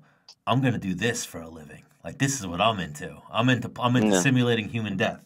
I like playing simulating death for 5 minutes and then being like, whoa, that was really good. Where you almost killed me? Yeah, next round. Try to do it again. So, yeah, definitely Yeah, for sure. interesting lifestyle to choose. Notorious Nick Newell. We'll get you on again when you book your next fight. Hopefully it's in the UFC, LFA, Bellator, because you're one of those entertaining guys. You say you love the fans. I'm a fan, man. Thank you for doing what you do. Thank you. I appreciate it. All right, thank you again. Notorious Nick Newell. Talk to you soon. Yeah, have a good one. Take it easy, my man. Bye. Whatever cell phone he's using, we got to give to everybody. Why? That was crystal so clear, crisp. I mean, not sitting in front of a video game, I guess, but who knows? Who knows? It was good. You know what it is, too? I think it's also the holding. Sometimes people muffle it in their cheek or their mouth or something like that. Yeah, that was crystal clear. It was beautiful. Hey, he knows what he's doing. Nick Newell there. Nick Newell's one of those dudes, too. Sounds like a great dude. Yeah, absolutely. Great attitude. One of those dudes. Uh-huh. I got to come up with a one of those dudes segment. Like a weekly...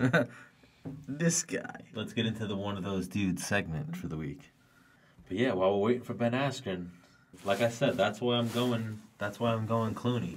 That's why you're going Clooney. That's why I'm going Clooney Jeter. I'm going to wait till I'm 40. I'm going to wait till I'm old and I really experience life. Because most of the people I know married someone before they were 40. They wound up getting divorced. Or they just wound up being with someone that they weren't supposed to be with, you know, and they live a miserable life and they're unhappy. Yeah, I mean, miserable existence is never going to work. That's what I've seen. So me, I'm I almost don't want to talk about it, but I do want to talk about it. You know, like I want to run for politics one day. I don't want to ruin the women vote. So, well, I'll be real with you. Craig Carton, when he started his new show before he got his 20+ years in jail, was saying to his new co-host, he's like, whatever you got to do on the show, socially or otherwise, it's on air. And they're like, why? Like, what are you talking? It's like, builds personality, gets people to know you. Well, like, we're going to invest in I'm not you. a scumbag. Like, I'm a nice dude. Like, I'm actually not, like, one of those. Like, I don't want to just fuck a girl. You know what I mean? Like, I don't want to be that dude. I want to get chemistry, and I want to meet a girl, and I'm fine with that. Do I really want it? Yes and no. You know what I mean? But, like, if it happens, I'm open to it. But, like, I've dated fucking variety of women. You know, I'm not... All comers? Well, not all comers. Not all comers. I've been picky, but I've dated, like, numerous teachers, medical billers, psychologists, gynecologists, a neurosurgeon, strippers, hairdressers, bankers, bartenders, personal trainers. I dated a sex therapist. I dated all types of shit. I dated a girl who, like, hula hooped for a living. You know? Cirque du Soleil? I dated a girl who, like, made little bracelets and fucking made a killing selling like, just... And the job title doesn't dictate behavior. Like, all women are crazy. Maybe I'm crazy, but in my interactions, women are fucking crazy. It's a good synopsis. Yeah, my mom's crazy, my sister's crazy. Like, everything I've watched from the outside, like, growing up, like, when I see my brother-in-law's relationship, when I see my dad's relationship, I'm like, whoa, I don't want that. Don't need it. Yeah, I don't need to put that on my plate. Thank you. Yeah, so every now and then you get blinded by, like, oh, no, wait, maybe I do want that. And then you have, like, that little dilemma of, like, oh, shit. This could be that. Yeah. Yeah. Hey, man. So that's when I usually go haywire and just... Sabotage? Self-destruct. Yep, pretty much. Has been initiated. Yeah, pretty much. So it's either you don't register at all, and you're just like a girl who comes and goes in my life, and it's like, oh, yeah, oh, you're like... So I've had girls, like, in the doorway of my apartment, and it's like, I'm leaving. I'm really leaving. I'm leaving. Did you hear me? And then I go, like, all right, I'll text me when you get home. Like, see you later. Like, I don't want to talk about what you're trying to talk to me about. Like, you're trying to go there. And then I've had, like, literally, it's actually a handful. It's actually 4 or 5 girls that actually, like, got to me. Where I was like, oh, no, you bitch. Oh, yeah. Oh, no, you fucking bitch. You got the talons in me, and now I care. You, like, infiltrated my system, and I'm fucked up. Dude, I had one of those ladies from my life appear in a dream this weekend. Was fighting with her. Woke up furious. Haven't talked to this girl in years, but I was still so angry. Like it happened for real the moment ago. Well, I just closed one of those. Like a one where someone got their talons in me, one where someone, like, infiltrated my system, and I was like, you know, I'll fucking... So, a way I can equate it, like, yeah, like, I'll fucking... you go tit for tat. Yeah, like, yeah, you can play that game. I don't go tit for tat. Like, yo, you're gonna stick a knife in my back? No, I'm gonna chop your fucking head off, you whore. Just let me bide my time. We'll get there. Yeah, no, like, I'm gonna chop your head off. Like, if we go there, I'm going to go fucking vicious, jugular. Because what I do is I don't bottle it up, but, like, I'm not going to put every little thing out there. You know? I could be a dick. So I'll not focus on your flaws, and I'll let you know, like, oh, all right, you know. I like more about her than I like the negative, so I'm not going to focus on the flaws. But then when you want to go there, I'll turn your flaws into your... I will sum your whole life up into your flaws. You know, like, I'm an asshole. And then it's, where did that come from? Yeah, like, I can cut you up with my tongue. Yeah, so I had some of that going on recently. That's fair. But at the same time, it's like the angel and the devil. Don't do it, Stan. The angel Don't and the do devil. it, Stan. I'm always at that... dealing with that, the angel and the devil. Relationships are tough, man. Dude. Especially when it's like a spark and it's like crazy, like passion and chemistry. Well, that's the thing. It's like anything you're going to burn that bright is going to go out pretty fast. Me and my friend Rob had this conversation, and we were talking about sex. And it's like, I wish Dennis was here for this conversation because he could definitely chime in. God damn it, Dennis. I'm not saying God damn it, Dennis. But, like, the best sex I've had in my life was with the most volatile women I've known. I've never had Yeah. I've never had amazing sex with the cookie cutter women of my life. I think that's a fair assumption. I think that could be like a law of nature. I'm crazy. I'm probably bipolar. I'm fucking crazy. But like the women I deal with, like the ones that the handful that actually infiltrate me, whew, they get some cake, you know, like they're fucked up to the point where I question my own self, where I'm like, whoa, I thought I was fucked up. I was fucked up. Make you reconsider. Make me reconsider everything. Make me, like I think it was like one of my aunts posted like that meme, like I'll fucking make you reconsider your own existence. You know, like fucking with me will make you reconsider your own existence. Twilight Zone type shit. Bro, I have stories for days. We'll talk about them one day, but I just have, you know, I've met some fucking, like I said. We got plenty of content for the Menace and the Man podcast. Endless content. Like one of the funniest things ever is when Dennis was having a relationship quarrel back in the day with this girl, and he talked to me about it, and I gave him advice, and then the Flair heard your advice. That he took advice. He's like, you're taking advice from Stan. Like, you're taking advice from Stan. Because he knows. He's heard stories from my past, you know. There you go. It's just funny. But he was, you know, like, I always think back to that, and I wonder, like, did Dennis think what I gave him was probably good? I give great advice. But what I said to Dennis, did Dennis take, like, oh, no, that's good advice, you know what I mean? And then LaFleur came in, we're like, what the fuck? You listen to this fucking idiot. This kid's fucking... He doesn't know anything. But, yeah, man, you know how it is. I hear that, man. I hear that. And so, you know, I was in relationships my whole 20s. I wasted most of my 20s. Obviously, when me and the girl broke up, I hooked up with other girls, and I've had life experiences. Right. But, you know, like, spent a lot of time in relationships. So, like, I know what I was always looking for. Yeah, no. Well, I mean, you got those people who can't seem to work their way out of any relationship, like the ones that'll stay, like you say, that are miserable. Or you'll have the people that'll go 2, 3, 4, 5, 6 people, and you'll have maybe a month off in between each relationship. Yeah. You know what I mean? Yeah. What I worry about that I meet, and it seems like the women maybe it's just the ones that I actually pay attention to, the handful that connect to me, is I feel like sometimes I run into chameleons. I can be whatever you want. Yeah, you know what I mean by that? Yeah, man. So it's like I've had this because, like I said, I'm in a weird fraternity with fighting and jiu-jitsu. So girls almost like infiltrate that in a weird way. That's a great verb. They infiltrate it. So it's almost really like they fuck it up for me in a sense. Yeah, no, I hear you. That's a great way to put it. So it's like, wait, I don't even want to go to the fights because I invited you to the fights? No, I want to go to the fights. I don't even fucking... Yeah, How did this happen? And then you're sitting there in the car, getting it valeted. So now let me see. What should I do here? Should I call Dennis and then try to call Ben Askren, or should we just go Ben Askren? I think you got to give Dennis a call.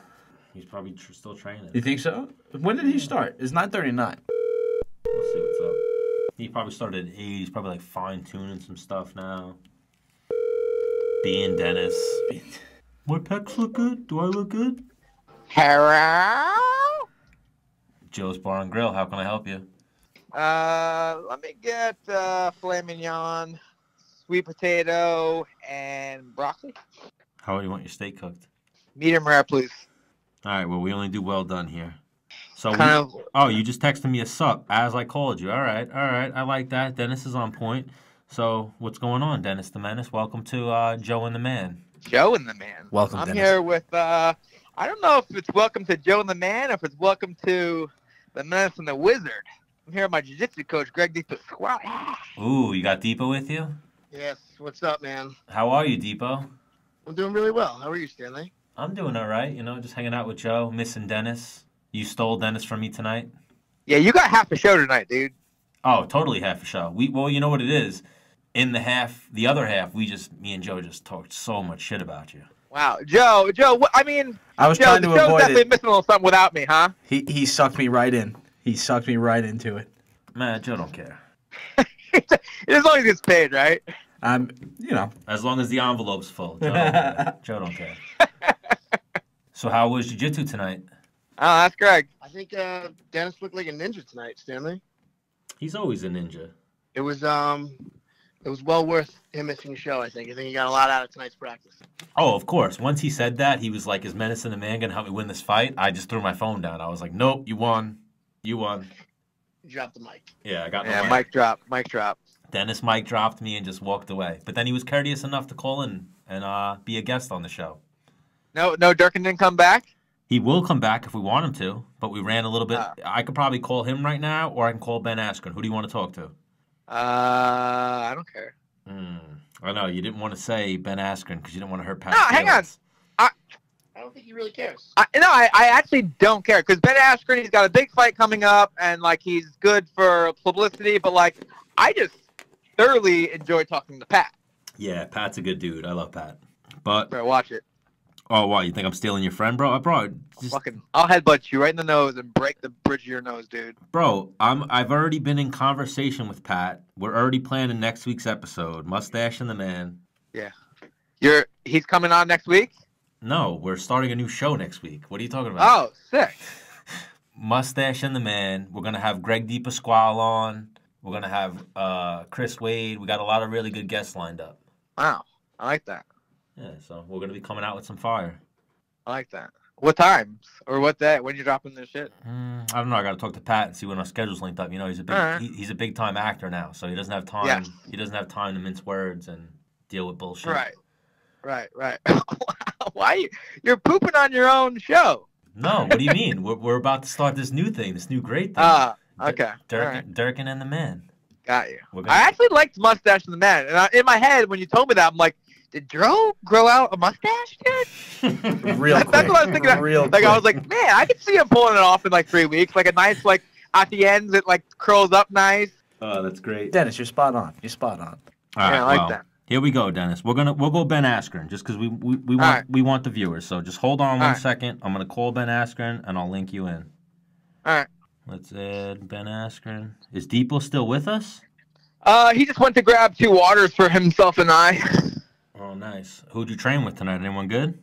Rob Scotty was in, a Sheik, the Booty Freak, A-Jim, and Bobby Kasai. Where I kept rotating between those 3 guys. They're the 3 best guys there tonight. Love me some Booty Freak. Yeah. He's one of my favorite fighters. Each one of them got choked. Yoked up?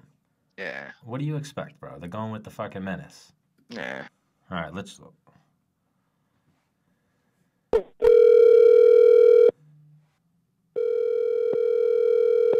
Ben's not answering. Hello? Hello? Yeah, I just tried. Ben's texting me, and I just tried calling him and didn't answer. Any chance he doesn't like you? Probably. He probably's like fucking this annoying kid who always hits me up and his stupid partner Dennis. He's from bro. He's from fucking Wisconsin. They even have Puerto Rican people in Wisconsin. He ran a like a wrestling or like match one time, and I wrestled for him. For who? Ben Askren? Yeah, I wrestled against Gregg Maynard. Oh, what? He ref that match? No, he organized the whole event. Oh, all right. He was like co-organized it. So that's what we got to do. We got to put on a show and have Ben Askren come compete for you. I think you're onto something here. I'm totally onto something. We're going to talk to Frank from Anthony Giarmita Home Designs, and we'll figure that out. We're going to put on a show. We're going to put on the Menace and the Man Invitational. Wow. Are you going to compete in it, Stan? I'll compete in it 100%. He's getting ready right now. Oh, I've been getting ready since a week before 2018 ended. So a week before 2019, Stan started. So all right, you're getting back to shape. When am I going to see you back in the gym? This week? Next week? Next week. So what? Like you did it's like 3 weeks of priming before you can step back in the gym to. Exactly.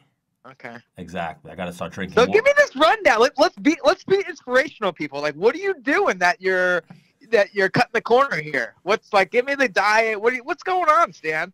Bro, you know how you're pushing us hard. You know how it is, man. Life just wakes you up sometimes. And I'm just sitting here wasting my shit away, you know. I have a leg. I look at like Nick Newell, our previous guest, and he has an arm, you know. He has a congenitive, what is it called? What's the exact term? I want to say the term. He has a congenital amputation, so I got no excuse. Mm-hmm. I broke my leg. I broke my leg really bad, yeah, but I got no excuse. I got to fucking step my game up and come back to the gym. You know, that's my therapy. So I'm going crazy without training, Dennis. That's what's Let's be honest. You weren't exactly in the best shape before you broke your leg. If we're being honest with each other. Who's that, Depo? Yeah, I told you he's here. No, I was in good shape when I broke my leg. What do you mean, Depo? I was in great shape before I broke my leg. I had a six-pack. No, you didn't. Yes, I did. I have a photo. I have photographic evidence. Hang on, bro. When we were at the old gym, that's when you had a six-pack. When Long Island MMA was in Lindenhurst. No. I had a six-pack the week before I broke my leg. I have a photographic evidence. Let's see it. Let's see the picture. Post it. All right, let me go through my phone and find it. Menace and The Man website. I will.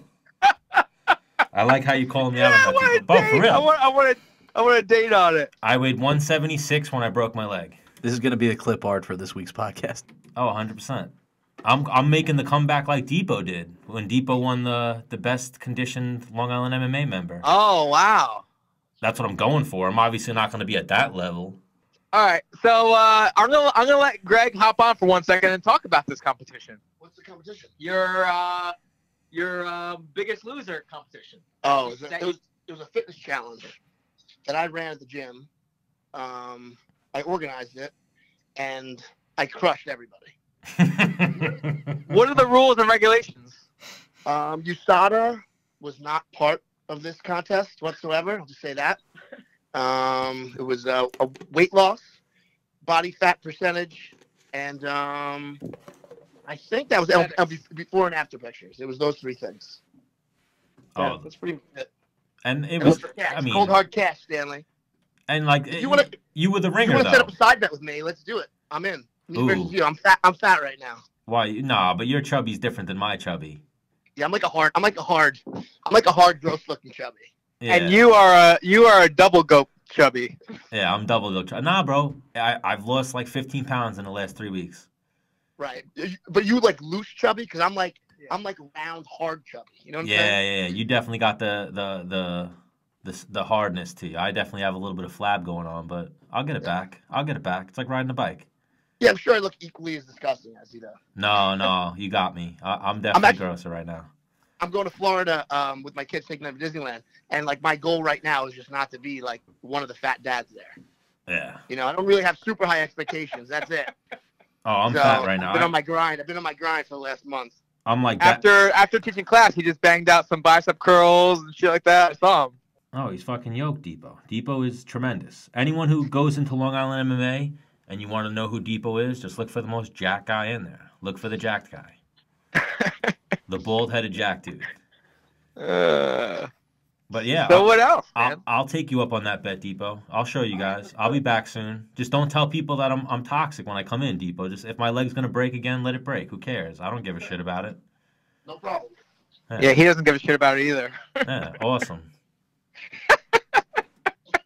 I really don't care. Like, I don't want people to care about me when I don't care about myself, you know? Come on now. Come on, I knew you when you were a little kid. Of course. I was telling that story earlier. Joe actually asked that, and he was like, how'd you get started in jiu-jitsu? I was like, I actually met Depo, the guy Dennis is training with right now, when I was a little kid. It's true. Way back in the day. I was with your cousin Phil. Way back in the day. Probably 2000, 2001. The thing is, when I think about 2001, I had a four-wheeler that was a 2001, like that year, and I was like, man, that thing's like brand new. But and I'm like, now 2001, I guess that's old to me. If I ever drive a car that's 2000, I'm like, it's not that old. But it's 20 years old almost. Bro, old as fuck. I've got a 1999 Subaru Outback. That's my daily driver. It's my beater. That old girl just turned 20. All right, Menace, you ready to close the show with a bang? Yeah, close your mom. All right, I'll call my mom. My mom just texted me, actually. Hold on 1 second. I'm going to call Ben Askren again. All right. Ben. Hey, what's up, guys? What's going on, bro? Oh, I just had to make a little errand run to the store, and I'm headed home. What'd you get, Ben? Actually, my wife was just missing one thing for dinner, a little hoisin sauce for some lettuce wraps, so I had to grab it. Nice. Yeah. What's going on? Do you live the happy wife, happy life lifestyle? Yeah, we're getting on really well. It's pretty good. Nice, man. What's going on, Ben Askren? Welcome to Menace and the Man. Good. Stan the Man here. Yeah, Dennis the Menace Bermudez, the other voice you hear. Cool. And now we're joined by one of the top welterweights in the game, Ben Askren. Shit's getting funky here What's on up, Menace guys? and the Man. Thanks for having me. Yeah. Thank you for finally getting on here, Ben. We've been playing phone tag with you for a few weeks now, myself and Dennis. Yeah, a lot of tag. Going back and forth. Man, life, especially over the holidays, life's always crazy, but this year was especially crazy between the trade and getting a fight and getting the fight moved and other things that happened. It's been pretty crazy the last couple months for me. Bro, I don't know why they didn't just let you guys be the main event. That's crazy to me. Well, let me fight Marty for the interim belt. Yeah.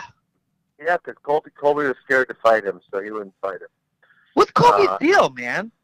I don't know. That's why they punished him, and that's why they didn't give him the fight. Yeah, that's crazy. They jumped right over him. Yep, they were pissed at him. That's what they do. Listen, Colby's dumb, though. You're swimming with sharks and you got bit, and you were surprised about it? Bro, you're swimming with sharks. You got to realize where you're at and what you're doing, and you never think the shark's your friend. You never know what that shark's going to do. Yeah. Right. Colby overplayed his hand. Mm-hmm. I tell you what, he came out, I saw what he was doing with, calling Brazilians, animals and stuff. I'm like, all right, you're making some noise. I get it. But back it up, bro.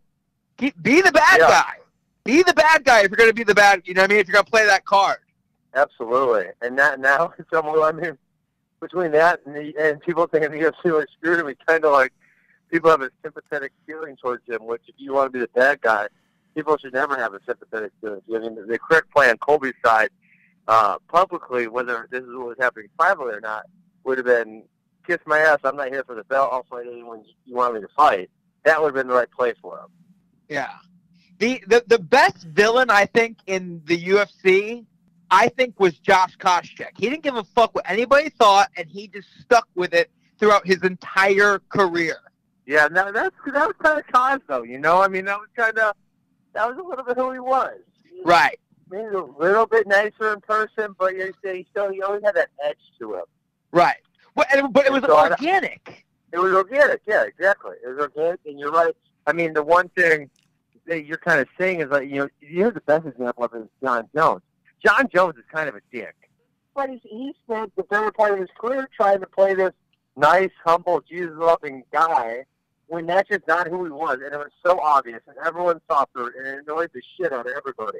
And he should have just came out and been himself. It probably would have been pretty liberating for him. And he kind of almost is, but he still has a hard time going all the way in on it. Oh, yeah. Right. I love that Jon Jones. I like the Jon Jones. I thought it was hysterical when he said that shit to Cormier, when he was like, cocaine one weekend, your ass the next. When he actually owned it, when he owns it. Yeah. Play the villain. Play the villain. Genuine. People are smarter than you want to give them credit for. They can tell when you're faking it. Right. Yeah, Conor, as a fight fan, Conor broke my heart with the Khabib thing when they got him on mic in the third round saying it was just business. Yeah. Yeah, you listen, you always got to stay in character, right? That was when that busted his whole gig when they showed that video. Yeah, that killed his whole gimmick in a sense. Killed the whole thing. Yep, that was interesting when that happened. I was shocked by it. I thought if anyone, he was all the way in, but he came out of character when he's taking that ass whooping. Well, I think we found out in that fight, that's like when Keeping It Real goes wrong. He bumped into Khabib. Khabib keeps it a little realer. Another person that I think was his character was faulty was Michael Bisping, right? Would you say? Because I think at heart he's a little bit of a dickhead, but he wants to be the in-home fan favorite. Yeah, I would agree with that. Although, you know what, his British accent always, I don't know what it is about the British accent, but it makes me want to not like them. So he had that going for him. I don't know what it is about that accent, but it kind of gets under your skin a little. Have you fought a British guy yet? I don't think so. Because I wanted to fight Darren Till so bad. He just annoyed the shit out of me. And he's not English, he's Scottish or something over there. I know him close. But his accent really bugged me. I really wanted to fight him, but I still could eventually. I just didn't get to yet. Yeah. Another guy that I like his character, or I mean, I keep saying character, but who they really are is Ally Quinton. Yeah. We talk about him all the time. He's as sincere as they come. Yeah. Well, Love it. sometimes it's easy because your character, right? There's not many people in MMA who actually can stay in character all the time. You know, Conor was one of the few. But if you look at like something like WWE, those guys, it's obvious they're playing character. So in MMA, when it lines up really well, is when who you are is who you should actually be. You know, when Right. who you are plays really well with who's around you and, you know, the other personalities in your division or around you. That's when it works really, really, really well. And sometimes you got to embellish a little bit and throw a little extra heat on it. But, you know, if you look at times that it works really well is when it plays in pretty naturally with who you are. Yeah. I kind of learned that like the hard way, if you will, because I was on my little win streak there for a while, and then Conor was making a lot of noise because he was running his mouth, and so I was like, I started becoming like a little cocky, but it wasn't organic at all. It was such bullshit. Because I you know, when I played football, when I wrestled, and someone would be running their mouth, I wouldn't say anything. Next play, I'm fucking you up. Really? That's it. That's how I would. That's how I would do it. You're a silent guy? Yeah. I like to have a good time and joke around, but I always loved to eat from when I was a little kid. I mean, from when I was young, like we're talking 16, I would antagonize the other fans and just taunt them and try to make them upset. And I always loved to eat. Oh, well, that's what I was going to say. I feel like when Ben Askren talks shit, it's natural.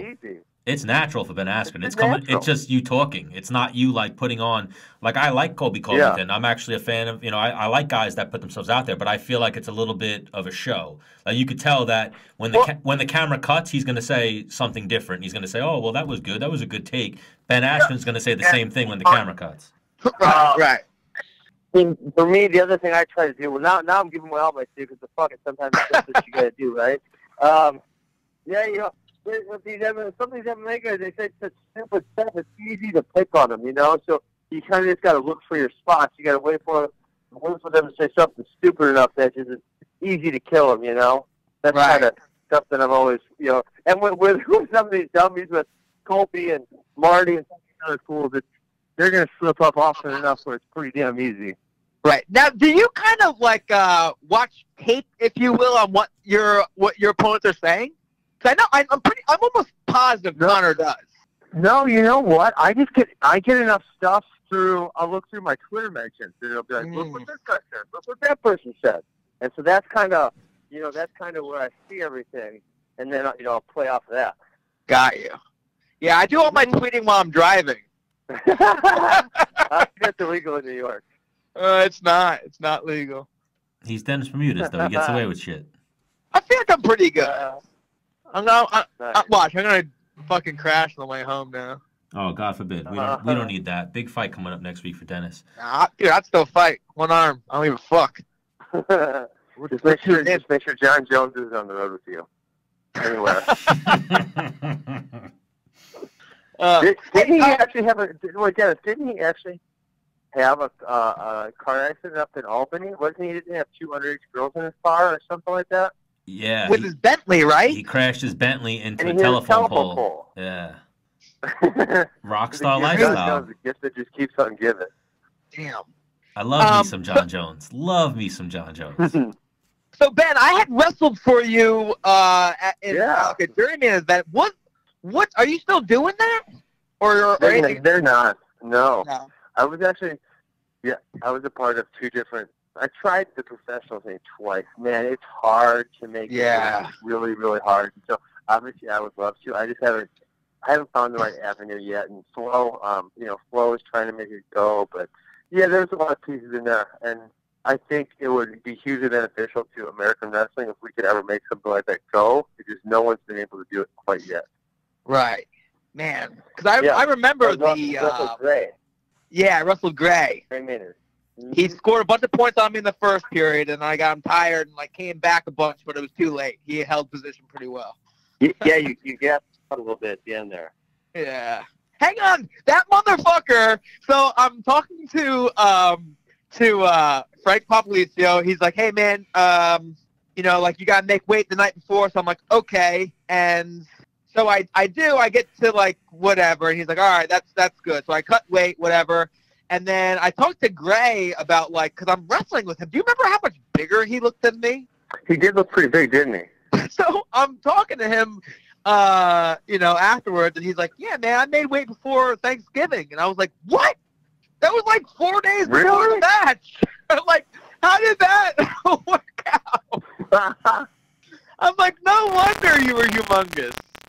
Yeah, I remember him looking big. Because I think we were at 65. Well, I don't remember. Yeah, shoot, I don't remember anymore. Frank's your guy, right? Frank, you grew up wrestling. Yeah. Frank? Yeah, I wrestled for him, and that was my high school wrestling club. Yeah, for journeyman. Yeah, he's awesome, man. He's kicking butt up there. I was just up there in the fall, and they had a really big tournament there. It was really good. Yeah. So I mean, his whole thing, because I was in his very first season, if you will, of Really? journeyman. Yeah, and I was I traveled the longest distance to be part of his club. And I saved all my money from Christmas to be able to afford it. Oh, that's awesome. And so the next year he was like, you don't have to pay. And I was a stud too. I always showed up. I was early. I would stay after practice. Sometimes I would show up with only enough gas money to get there. And I'd be like, "Hey, Frank, how'd you get the money to go home?" He would give me just enough money to get home. Oh, that's awesome. The thing is I didn't care. I just wanted to get there and wrestle. That was it. That's fantastic. You know? That's so awesome. And now guys come from all over, but I was the first guy that came from, over an hour away to wrestle for 1 hour and then drive an hour the opposite direction, Mm-hmm. But yeah, his biggest thing was New York's a fucking humongous, a big state in the country. Why is there no Division I wrestling here in New York? Around the capital. So he brought it. Yeah. Now he brought the world. Russia comes, fucking China. Yeah. I keep trying to make that one. We made that one. My club made the one in the spring, maybe 3 years ago or something. I was in Asia fighting, but one of our other coaches took him, and they loved it. That was awesome. But you guys know Albany's really hard to get to. There's not a lot of direct flights, and right. You're right. It's a beast. It's a beat, and so I think it's 14 hours driving for us. So it's a challenge. Jeez. Oh, that's a now crazy you have some wrestling videos. You got a series that you put out, no? Yeah. So Max and I, we had our DVD series, and we've sold out. I mean, we made that 5 years and it sold out, and then we've been doing kind of online stuff, and so then we just put it all together. It's called AWAonline.tv. Put it all together, and I think we put it out right around Thanksgiving, and it's going really well so far. So far, so good. Yeah. Because the thing is so I wrestled for, from 7th grade all the way through college, and then I'm still in the wrestling room at Hofstra, working on things, and in my head I know everything about wrestling, and then I'll come across one of your clips. I'm like, oh yeah, that what? I've never seen that before. How the fuck? And it works. Yeah. Damn. Yeah, Max and I, my brother, we try to we think outside the box, and we were lucky to have a lot of really good people around us in college, and so we kind of developed a fairly unique system that not a lot of other people had access to at that point in time. Right. I don't even know where your fucking style come from, dude. Because Kyle Fraunhofer was my assistant coach in college, and then his main guy under him when he was at Pitt was, why am I drawing up? Because you totally tooled him, and then he became a national. Yes. And I remember Keith talking to Carl hey man, what am I supposed to do? I'm about to wrestle, and he was just I don't know. Nobody could. Your style of wrestling is I always loved watching you wrestle because you had the funk hair, which was your main. You made you had shirts for that and shit too, no? Absolutely, yeah. For the last this dude was merchandising on a college level. So now what? The funny thing about that is my college buddies made them, and so we got 500 printed before the NCAA tournament my senior year. So, it was obviously it's not legal to sell your merchandise. And as soon as my last match was over, he was in the parking lot hawking T-shirts out of a duffel bag. we were hustling, baby. So what? I love it. Dennis, when you were in college, Ben was in college. Ben was what, a junior or senior? I think like my freshman or sophomore year, he was a senior. I graduated in 2007. I don't know what year you graduated. Yeah, so that would have been. So I came into college in 2006. So yes, I think my sophomore year, I went out to. It was in. Was it in St. Louis? No. No, it was in your senior year. 06 was Oklahoma City, and 07 was Detroit. Yeah, it was Detroit. Cause I remember, I rode out with the guys because I wanted to see like where I was gonna. I didn't make the national tournament. I ended up taking 6th in my league, and all top 5 went. Like they couldn't took the 6th guy, and I was like, fuck, man. I was wrestling at 57. And so coach was like, you should come. I was like, all right. I didn't have a fucking dollar. I was just like eating people's scraps that they didn't eat, like that. And I slept like on the ground to go out to the NCAA championship. Yep. Out to Detroit. Yeah, I just wanted to be there. And so I like slept on the ground, like, hey, you gonna eat the rest of that? Like, yeah, you can have it. Like, all right, thanks, man. Like, I didn't have any money. I think I went out there for the weekend with like $20. That's so funny. But again, I just wanted to, be there. Absolutely. Nice. Hey guys, I gotta run. I gotta eat dinner. I cool, man. appreciate you having me on, and yeah, good catching up with you, Dennis. Sure. Stories. All right, sounds like a plan, Ben. Good luck against the fight with Robbie Lawler, and let's get you back on before that one. All right, thanks a lot, guys. Have a good night. All right, bro. Take care. Bye. All right, so Ben Askren, thank you for joining Menace and the Man. Now we're back with Dennis the Menace Bermudez. So how was your training, Dennis? All good? You ready to call this one a show? How many times are we going to talk about this, Dan? You already asked that question. What did I already ask? How your training was? I don't know, because I'm fucking... Yeah, and I put you on the phone with my jiu-jitsu coach, and he told you I was like a ninja. Ex Joe, I'm like 4 beers deep. So there was no big goal. There was no big goal. One time, and that's your thing now? What's my thing? Hang on, whoa! You're on this diet kick, and you're trying to do the right thing, and like called earlier, you had 2 waters, now it's 4 beers? Yeah, I drank a couple of Coronas. Joe had a couple of Coronas. Come on, bro. You're Puerto Rican. That's like water to you. That's for Mexicans. Come on. Spanish, south of the equator. Wow. Racism on Menace and the Man. No. Or Joe and the Man. We are no. This is still Mustache and the Man. Pat's been in studio the whole time. He's just been disgusted that you didn't show up, so he didn't want to talk. Oh, got it. But no, I think this was a good episode. The show was a success, and I appreciate you, Dennis, for joining us. Yeah, I'm going to listen and see if you did good or not. Oh, I did great. And Dennis is going to crush this fight, and we'll call this the Dennis the Menace appreciation episode. Send off. Everyone was coming on to be like, Dennis, I'm so excited for you. Oh, wait, Dennis isn't here? Oh, what are we going to talk about? And I was like, well, I'm going to ask you what your game plan is for the next fight. Yeah, I'm out here getting jacked. Getting swole.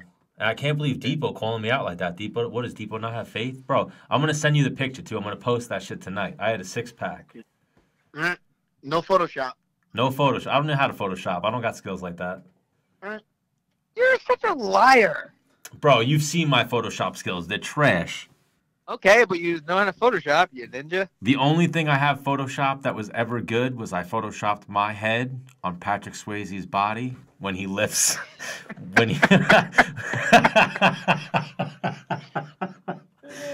I Photoshopped. You are 4 beers deep, huh? I Photoshopped my head on Patrick Swayze's body when he lifts baby, and that's my picture on my Bumble on my dating account. And I crush with that photo. So on I like that, dude. Crush. So on that note, Menace and the Man, episode 11. Everybody be sure to tune into ESPN. Dennis is going to be the main event of the first block of ESPN fights. That's what I'll call it. All right. And that's not what Dennis calls us. Dennis just calls it the third fight of the night. But next week, UFC Brooklyn, Dennis the Menace Bermudez. Thank you again for joining us. Hey, Dennis. What's up? Give him hell, kid. That's what I did, bro. All right, so smash this dude, Dennis, and then we'll get back in studio. We'll try to schedule the show after that. We'll see if we can get Iaquinta in here, and we'll get some beers, and we'll get you guys nice and tipsy, and we'll have a real fucking rage. We'll start breaking shit. Yeah, I think Gregg's gonna come too. Ooh, I would love to have some Depo in studio too.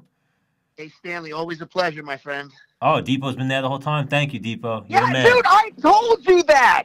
I didn't. You told me he left before. You told me he went to get water. No, I told you he went to get water, and then he came back again. He's a fat, drunk idiot. Oh my God! I would have been keeping Depo in this conversation the whole time. No, he'd rather be. He don't want to talk to you, really. Oh come on! Remember, Stanley, I love you, dude. no, remember we talked about we don't care about your leg? You don't care about my leg. Depo cares. I know Depo cares. Love you. I love me some Depo. All right, I appreciate you guys for joining us. Thank you for getting them ready for this fight, Depo. Everyone go check out Long Island MMA. Gregg DePasquale, Ryan LaFlair, Dennis the Menace Bermudez again. Gonna fuck some dude up next week. Episode 11. Hit him with your send-off, Dennis. Well, see you later.